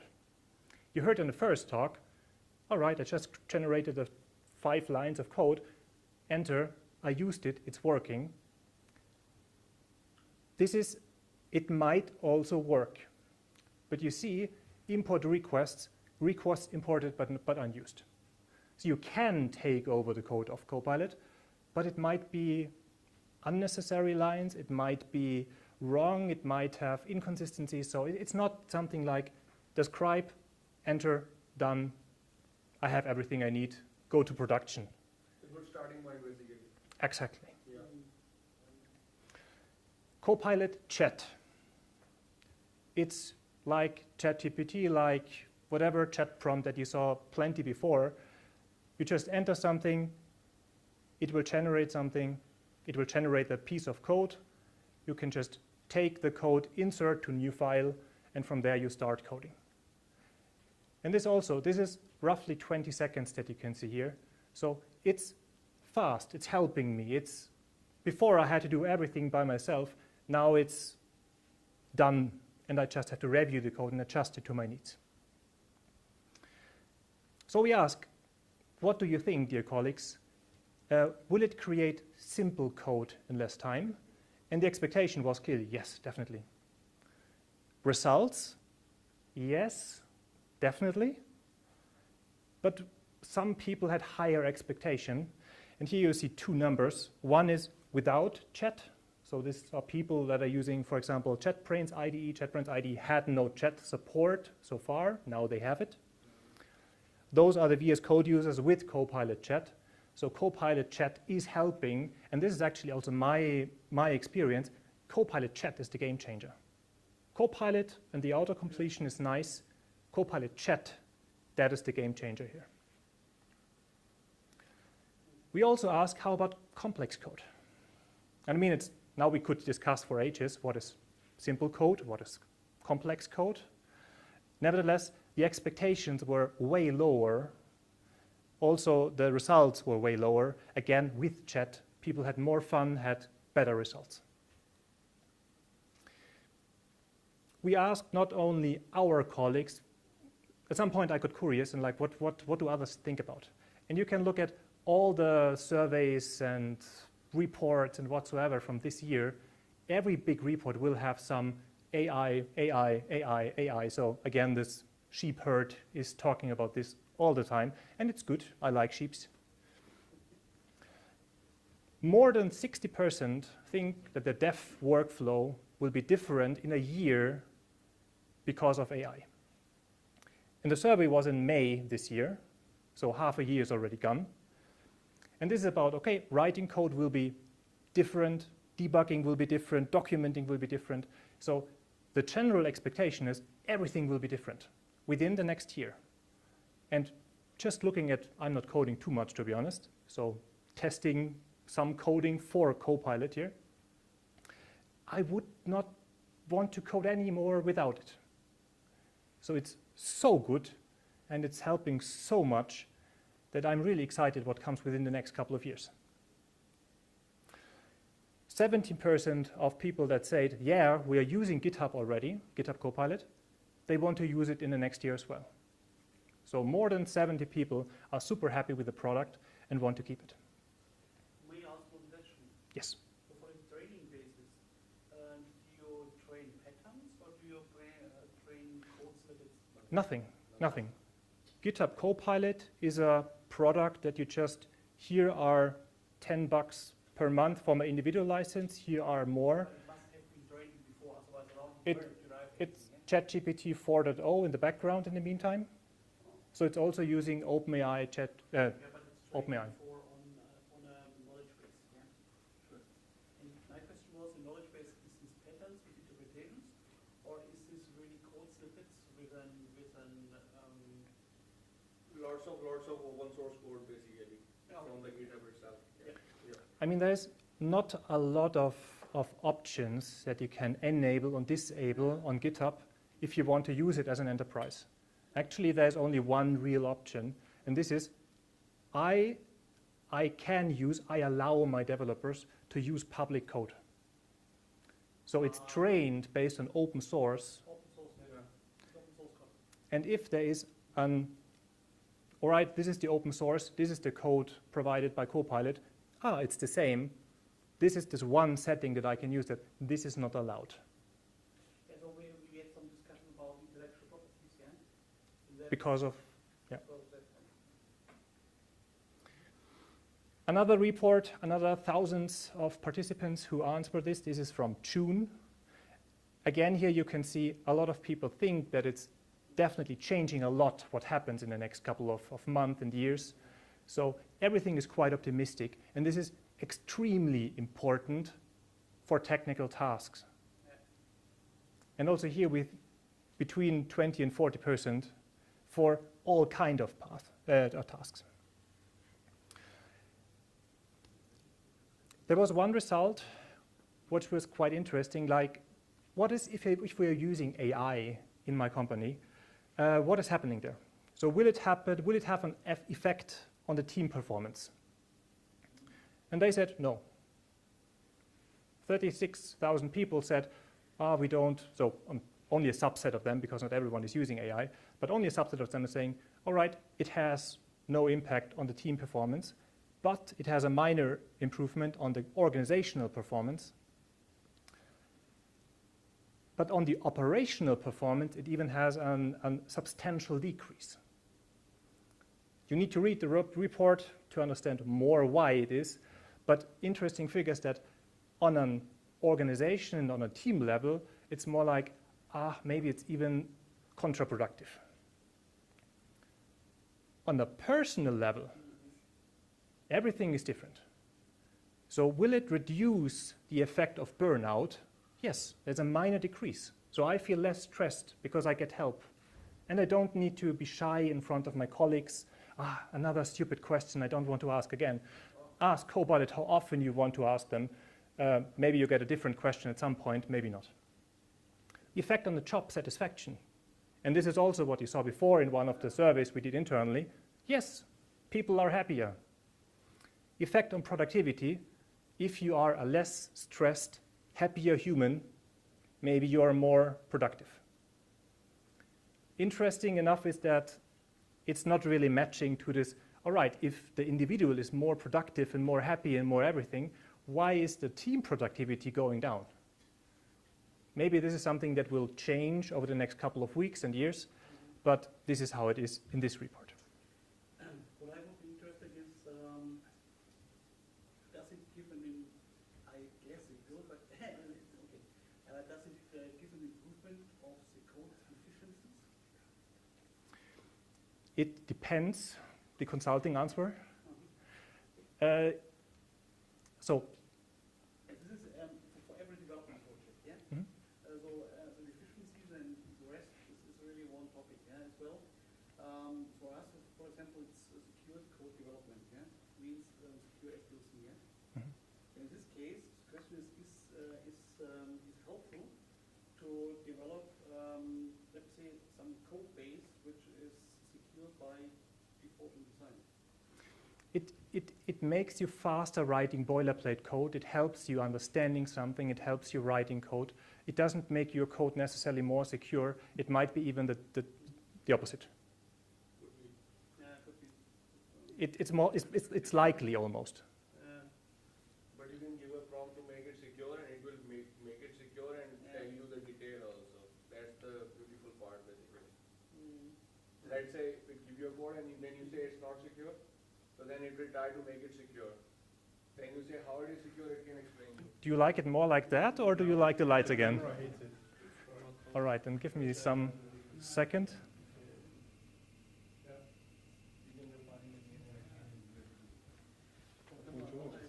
All right, sorry for the blackout. You had a question. Yeah, can you maybe briefly explain why on the organizational level the productivity decreases, or is there a simple answer? My guess, but this is just a guess.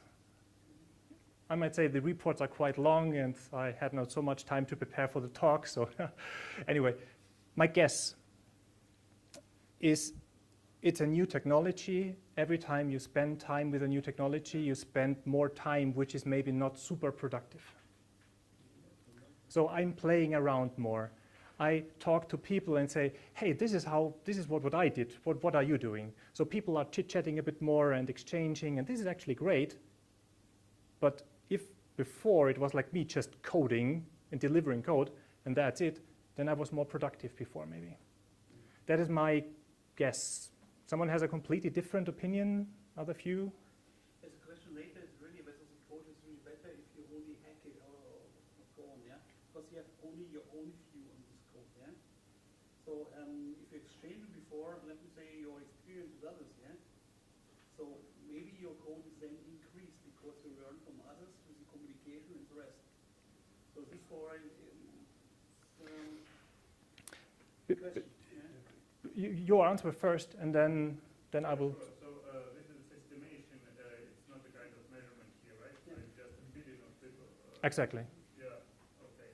It's quite interesting how we'll see it in a year or something like this, because I expect actually quite different results. Also, more results on team on company level, not on the person. Even much more. Yeah. I also have a different opinion on that, but yeah. Why is it so? Because people first I pay for their workspace. So the main part is that they just try to be optimistic for the team results. So because this why they have to take responsibility for the team results, right? That's why and these are developers and IT staff with us. So they can control their own area of work of responsibility, but to control the whole team's results. So this is a product owners most responsible for that. Yeah. They are not the AI CoPilot friend users at the first time. I actually hated almost that I put all the other slides there, because this would be more fun to just show this slide, the other slide, and then just discuss for 15, 20 minutes. But my time is already over, actually. Should we give it 5 more minutes? Is it fine for you as well? Well, you can explore if you want, yeah. So tomorrow morning it's a little bit. Yeah. Let's make it 5-minute increments from now on, and then we see. Yeah, let's do so. You don't have any kind of measurement yet, right? We, as NorCloud, Internal feeling or we as NorCloud, I think in this project where I'm quite close, I would say they are faster with it as a team. But this is just one project where I'm quite close. On a different team, it might be different. But this team was good before as well. They talked a lot to each other before. So maybe they just have more time now talking to each other. and spend less time talking, less time coding, and then less burnout and more happy. And it's hard to measure.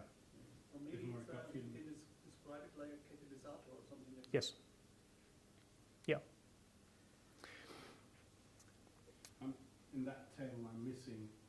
So you say continuous integration. What about testing? There were some pages about testing, I think. Okay. I missed them. I also had a survey about testing. I missed all of that part. Okay. But especially in that table, I'm missing testing because it's an aspect of a complete software development process, and it feels like it's missing in that table. If I may give you that feedback. yeah. So this is copy-paste from the report, but fair enough. I will tell it the Google guys. One interesting thing for new features or upcoming features for GitHub Enterprise, code review speed is effect on burnout, substantial decrease. Yeah. So if you have to wait all the time for your colleague until he reads the code and approves the code and gives you feedback about the code, this is super annoying.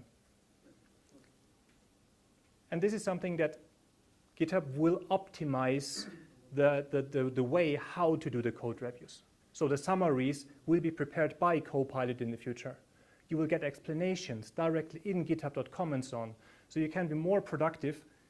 And this is something that should be reduced if you use the features in the future, which is then reducing the effect of burnout and making people happy because less time for the code review. So increase the use of CoPilot for reviews instead of decrease. Decrease, of course, because code reviews will be faster. That's the key thing. Faster reviews, Yeah. happier people because less time spending with the reviews. Yeah. Another report, all of those reports are available in the internet. Sometimes you have to left your email address, sometimes not. 77% of the people who answered the survey are using ChatGPT. 46 are using GitHub Copilot. Next year, if you're not using it, you won't be on the, was heißt Minderheit? On the first word, You will be the minority, exactly. But here, when we step back one, I would like to know when you say, hey, the killer is here, GitHub, CoPilot, Chat. But this is the CoPilot one. Is the old one, or this is? No, but this is really just the CoPilot is the product. CoPilot Chat is a feature of CoPilot. Yes, but is this the matter From of when the is the- feature, or is it? From when is that? It's from June 2023. So should be reflected in that. But this is the survey of JetBrains, and JetBrains only has access to Chat Okay.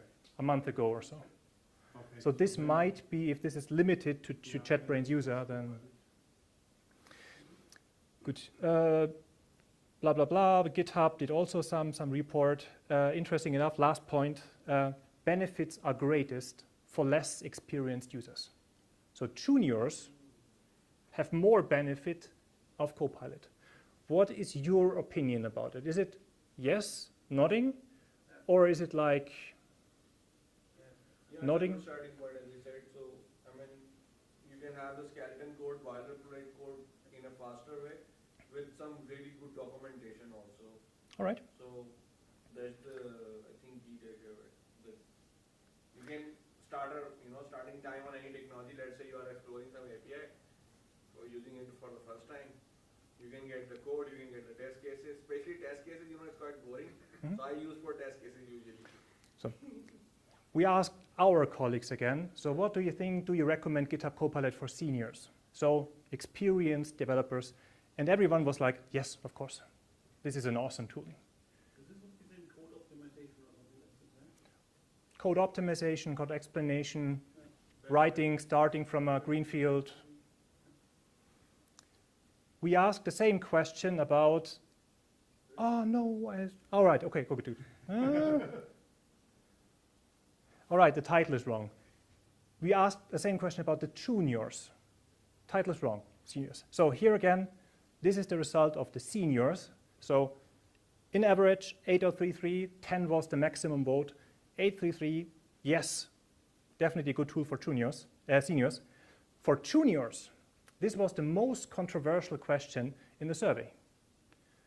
Because people said, yeah, right, but you get the code. As a senior, I can see that this code is working. It's good code. As a junior, and I know nothing about TypeScript. So I get myself a TypeScript project. It helped me, but it was terrible because is this working? Is this how TypeScript works actually? I don't know. I don't know TypeScript. So it was helping me because it provided me code, but I could not judge if it was bad code. And this is the... I get the sentiment why people think that it's not good for juniors. To me, it's basically a faster Stack Overflow search. Yes. So on Stack Overflow, you find a lot of outdated or even outright bad answers. So basically, you just arrive at the same point faster. Yeah. Very true, very true. Not always, basically. Because Stack Overflow... On average... The most, because there are so many people, you know, if Absolutely. it is something a recommended answer, there's like always, you know, it's like... But how often did you come across a recommended answer that was accepted like 8 years ago and has absolutely no relevance anymore? I'm just saying like... But GitHub is like, if you remove GitHub from the internet, right? Yeah, but maybe in a way that you would not do it today. Yeah. But I can just say one thing, just imagine remove the GitHub from internet, right? I see more impacts when you... But this is... I see a little bit more impacts when you use GitHub Copilot. So it is not just when you put a junior onto it, you want to give him a hand. You want to know about where he is at the moment to support him on the best. And you also want to let him know on how the company, and that's very specific, on how a company has decided to do coding. And that's very special.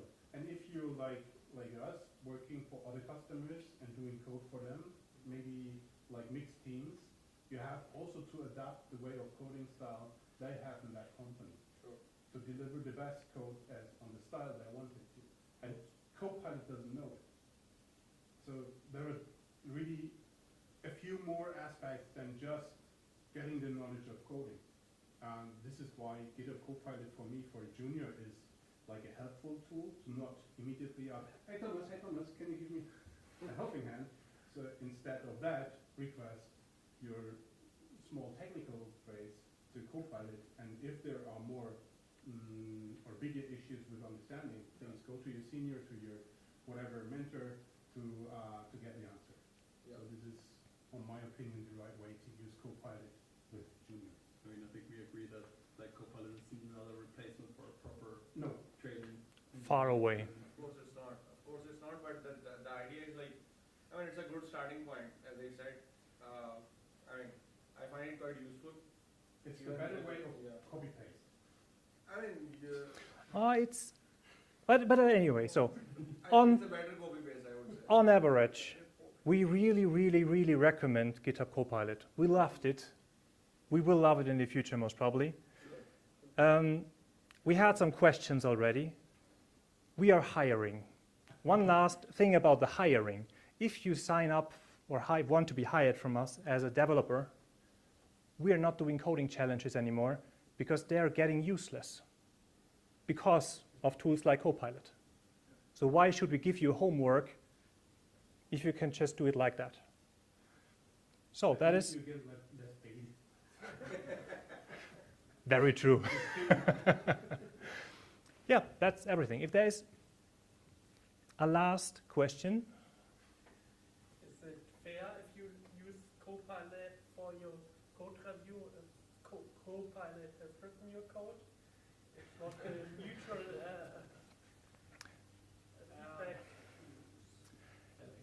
feedback. We had this discussion last time about also ChatGPT and writing emails. So I take ChatGPT to write you an email. You take the email, put it to ChatGPT, create an answer, send it back. just generate the answer by yourself then. And then doing it further also, right? Another email should be deleted. But the idea, I think, is not that the code, the request, or the review should be fully automated.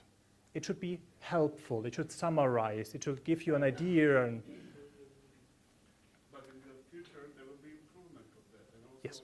it will include in the coding some automation work. So, now there's an interesting question. Last one. Very, very last one. So, when you talk about the recursive application of CoPilot, yeah? So, if you get some code over there, yeah? Can you use then CoPilot to verify whether this code is generated by CoPilot? It's not telling you that. You can ask the question in CoPilot chat, but it might answer you with gibberish. I don't know as a language model. I don't know blah blah blah. It won't be able to compare the code by why isn't that capable to be answered? What is the base of CoPilot for development? There are tons of repositories with code inside. So it's using established patterns which are not made by CoPilot. They are made by humans, by software, by creators of our branch. And they gave that into repositories which CoPilot was trained on. So you can never ask CoPilot, was that code written by you? It doesn't make any sense because it wasn't originally made by CoPilot. It's just suggesting a pattern of code which is it aware of by being trained on the background for this question is that what I already mentioned, yes, that there is discussion about intellectual properties also, yeah? So an intellectual properties violation is not so an easy topic, yeah? So anyway, you have then to get a proof where the code comes from, or whether there's a protection on the intellectual properties on such a code segment, yeah? So this is it's a little bit an juristical and liability discussion, yeah? So there's one note that I wanted to add at the end. I'm not sure if you've already talked about this, but GitHub actually says if you have a GitHub Copilot license and you get sued for writing this code, they will take over the legal fees. So they basically, when they have solved it that way, they don't ask like, is it morally okay, is it legally okay? They just say, if you get sued, we'll take care of it. And it's not only for GitHub Copilot, it's also for Azure OpenAI and all the other stuff. So it's, yeah. So when we want to give the full freedom to make the best development what is possible, yeah? So and if we have the fear in the field that we'll violate something, and this is not a really good environment. So what you can do is to further, like refactor the code, change the variable, do the stuff. So this is what I also do. Because like even if you are copy pasting from GitHub, right, it's very easy. You search that string on Google and you will know where it's copy pasted. So as a good developer, what you can do, you can understand that, refine that as per your practices, blah blah blah, and do the stuff. I mean the most good. I will be here until the very, very end because I have to clean up. If there are questions, you can ask me until the very, very end. I have a short. Give me a second, please. Thank you. So, thanks for your presentation. I'd loved it. So here's a glimpse of Thomas and the Ignite 2023. And after that, I'd be happy to have a short discussion about all topics of tonight. And if there are any questions left, let's have a short discussion round, because that's the thing we really enjoy and love at the meetups. So please welcome Thomas. Are you still up for it? Are you ready? Are you ready? And some AI news from Ignite? At least I am. All right. What I could skip. You want to have a non-working time box? I have Ralf. He's my non-working time box. I love you so much. Are you going to present something? Are you going to present something? That was the plan, at least. Was war But der yeah, it's Plan? very brief, like 10 minutes max. think everyone said that. So,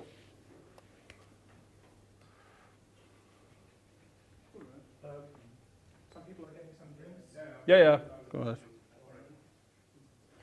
Just one thing, if you, any smokers?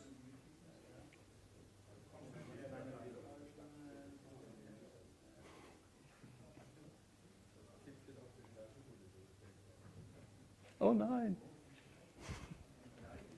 Thank you. No one saw that? Especially not the live stream. I can't type. There we go. I probably copy-pasted that. Like, through all the slides. We showed you before the URL of .com, .club. Mm-hmm. He exactly spared 3 letters from the abbreviation, which was in total to the length of That's how you do it. So it was a own thing and own, and this was the second letter. Yeah, not so many vowels in Nord Cloud.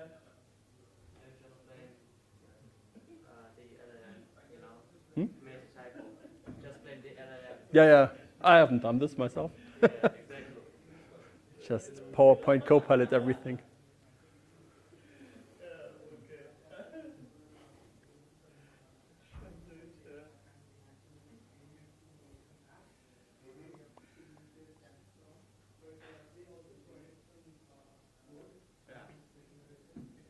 That's the benefit of being Munich, yeah? You have this beautiful events here directly. Yeah, not as many as we hoped, but And after this COVID time, it was really yeah, we're hoping to ramp it up again and do it more often. But yeah. By the way, if anyone like the company has space to host meetups like this, come talk to us. Always looking for different venues.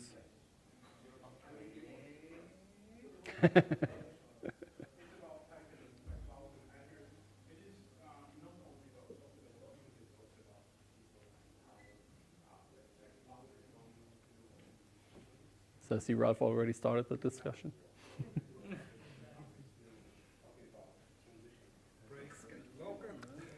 Oh, good. Don't have to be anywhere today anymore.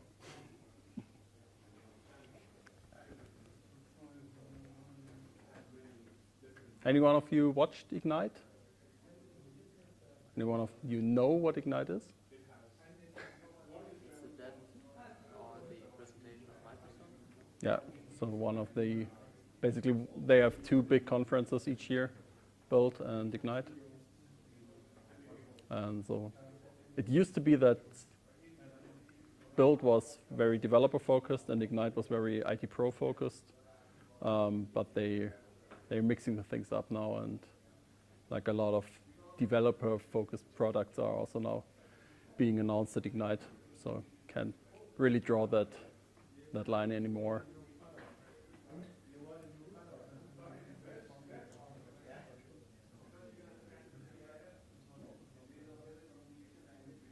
It's always in Microsoft sits in Seattle.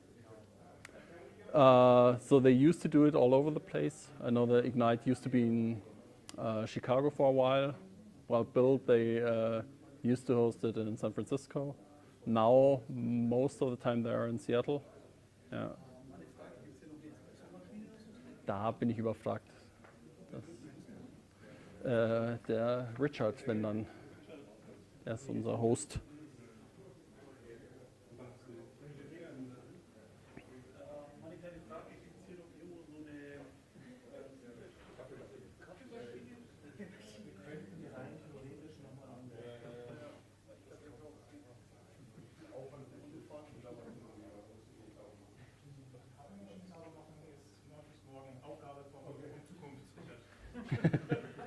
Vom Zukunftsrichter. Ja, morgen in den ganzen Büros. How much? Okay. How many? Two? Anyone else? Yeah, yeah. Three?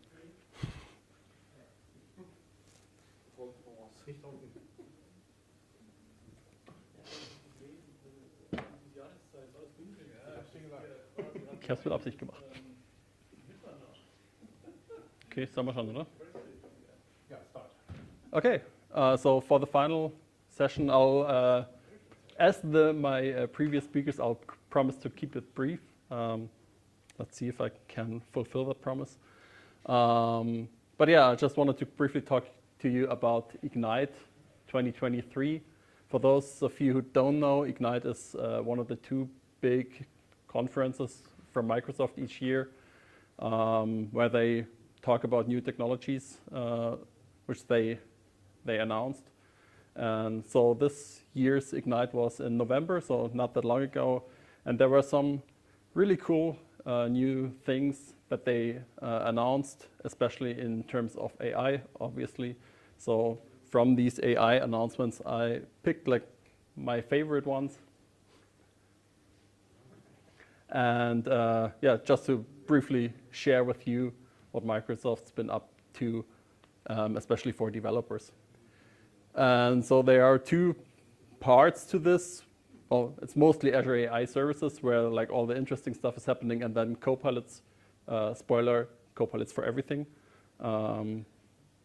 So mostly Azure AI services. And the first thing that I wanted to show you is the prompt flow, which is now globally available, generally available, sorry, which is a tool living inside of the Machine Learning Studio and the new portal that they also announced. And so prompt flow is basically a one-stop shop for all of your LLM development needs. So that you can design, build, test, and deploy all the workflows that are based on LLMs. You can integrate your own models and your databases, so especially like vector databases, which work great together with LLMs. And the cool thing for me is that you get like the whole workflow visualized as a graph. And though it is in the browser here, this is not a no-code or low-code tool, but it actually has full support for CLI. You can have an SDK to work with, and it has full Visual Studio Code support, since probably going to do most of the stuff in Python anyways. So in my opinion, really cool tool for, yeah, for all your development needs in regard to LLMs. Then the next thing, I'm not sure, I think we saw a model catalog already in a demo from Ralf, but it's basically a integrated catalog for all of the LLMs models that are famous, that are out there, not only from Microsoft or OpenAI, but also like NVIDIA, Hugging Face, what else is there? Meta, obviously. So yeah, this is really cool, and then you can just browse it and basically just select whatever you want to use, which is really cool. And the second thing, so the model catalog will be generally available soon, maybe already. So I think they talked late November, early December. And the other thing is model as a service. So when you selected a model from the catalog, you can quickly turn the whole LLM into an API. It gets hosted for you. You don't have to do any of the wiring. You just get an API to talk to, and that's basically it. So, and this also works like not only for the open API models, but also all the other ones. And you also get the option to fine-tune these models and have this also as a service. So you don't have to build the service around an LLM, but you get like an easy-to-use interface. You just upload a bunch of JSON data where you want to fine-tune your LLM. You want to give it some extra context. You want to give it some information on how to behave, how to react to certain prompts, maybe to certain questions. And Microsoft then takes that, spins up the graphic cards to fine-tune. So there's actually training involved for this. And yeah, gives you back a ready-to-use API, which is quite nice. Then, and this is probably like biggest news from a developer point of view, the AI Studio, which is now in preview. which is a unified AI platform, as Microsoft puts it. And it's like this one-stop shop. I already used that phrase for the prompt flow, but this like also includes prompt flow and everything else. So probably the only portal we're going to need in the future if we want to deal with AI things, at least when thinking about Azure. And like one of the big focuses here is the responsible AI practices. Microsoft talks a lot about this, and there's a lot of cool features where you can like directly select like a slider of how certain phrases should be evaluated to say, okay, this might be something dangerous, don't act on this at all, or maybe give an answer, or be as open as you can technically be from maybe an OpenAI standpoint. So this is really cool and makes it really easy to work with. And I think there's a quick video also showing what this is about. Do we have sound? Better tools.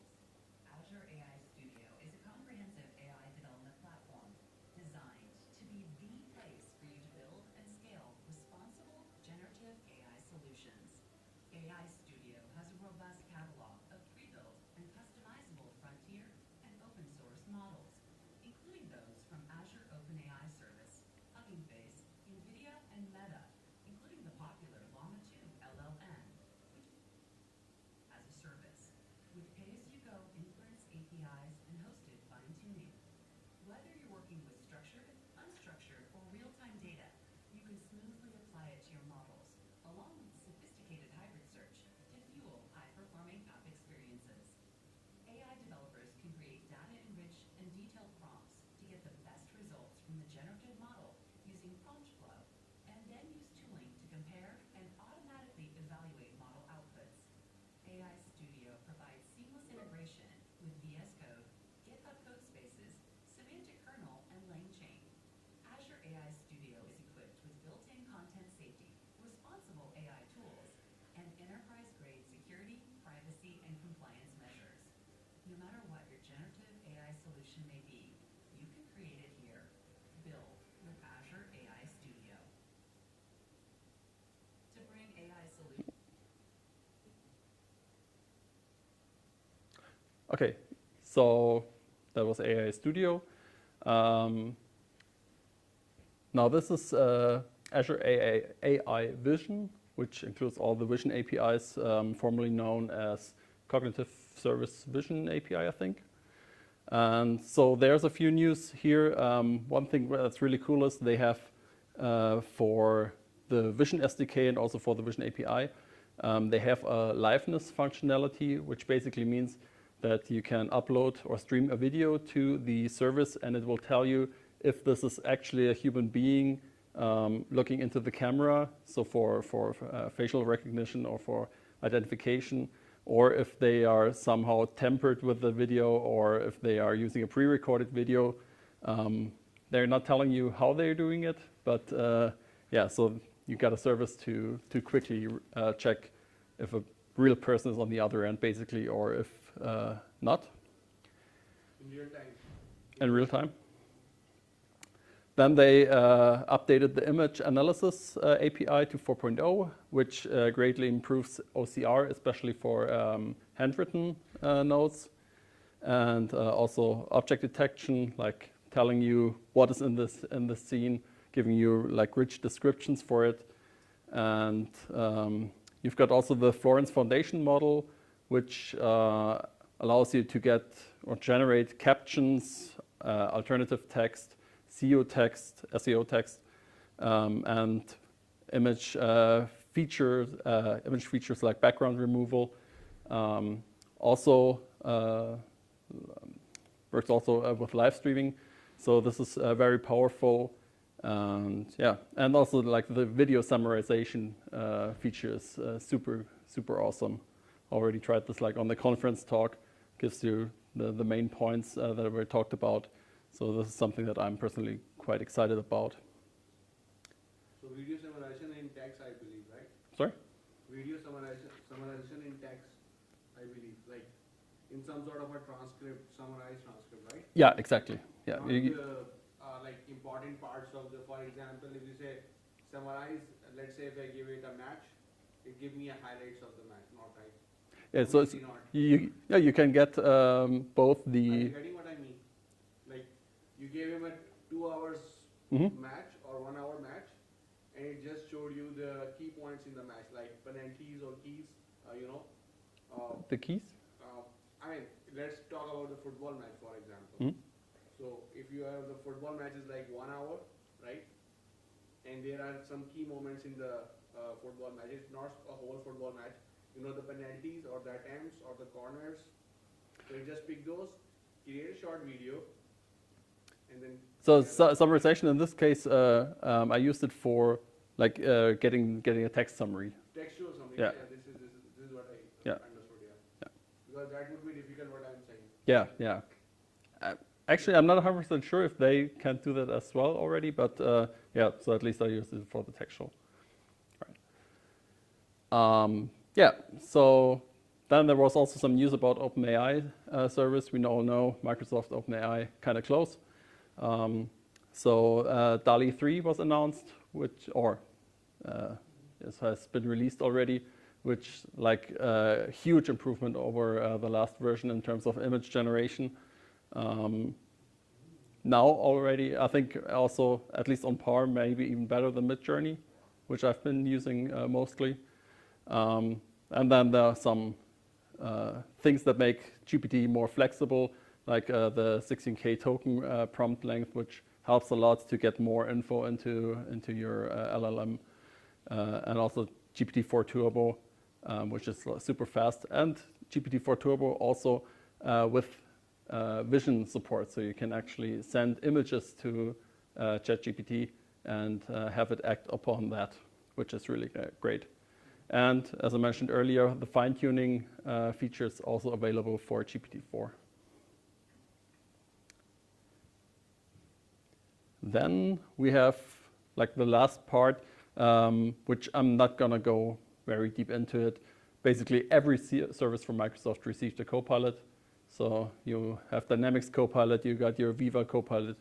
Everything in Power Platform now has a CoPilot. Even security has now a CoPilot. So whenever you like have a question inside any of the Microsoft products, you probably find a CoPilot to help you out there. On the developer side, very interesting is the CoPilot in Microsoft Fabric. I don't know if you're aware of Fabric. It's like the big one-stop shop from Microsoft for all things data. So basically, this is the place that Microsoft wants you to bring all of your data with different formats, different databases. And from there, you can have CoPilot help you generate flows of your data for several aspects of your application, be it into Power Platform, be it whatever you want to do to analyze or transform your data. CoPilot can also help there as well. And with that being said, I'm already through my slides. I maybe show quickly the first slide again with the URL. So on, or if you just Google with Bing for Ignite 2023 book of news, there you have like a really nice summary of everything that has been announced, categorized by the different products or like your interests. So this is definitely worth a read. Yeah, and with that, that's it from my side. You can reach me on LinkedIn or on Twitter. And I think with that, we're done with the meetup today. I want to really thank you for coming. Thanks again for the great host for having us. Hope we can come again sometime. And yeah, thanks again for coming out, even though it's like not the greatest weather. And if we don't talk to each other later on, nice holidays. Get well into the new year, and see you in the new year then. still have pizza. We still have drinks in our refrigerator. So happy to chat, happy to keep you here for a while. If you liked something really a lot or disliked something or hated something, let him, me, us know. Yeah. Okay. You have the list already. This, this tripod in the middle, quite annoying. I think not only for me, for the rest of the people also. So it's breaking the, the view. So all right. Just fair enough. sort this out. No, don't take it. Yeah, that's the only thing. Yeah. Not bad, but some improvement. Yeah. The benefit for you is you are always in the picture. Yeah, you are always in the picture, in the middle of the picture. Well, it's watching it that way. Yeah, but we do, so thanks definitely for the feedback. We do have to get used to every new location we go to. This is the first time that we are here. So far, definitely we'll work on that for the next time. All right. Thanks, everyone.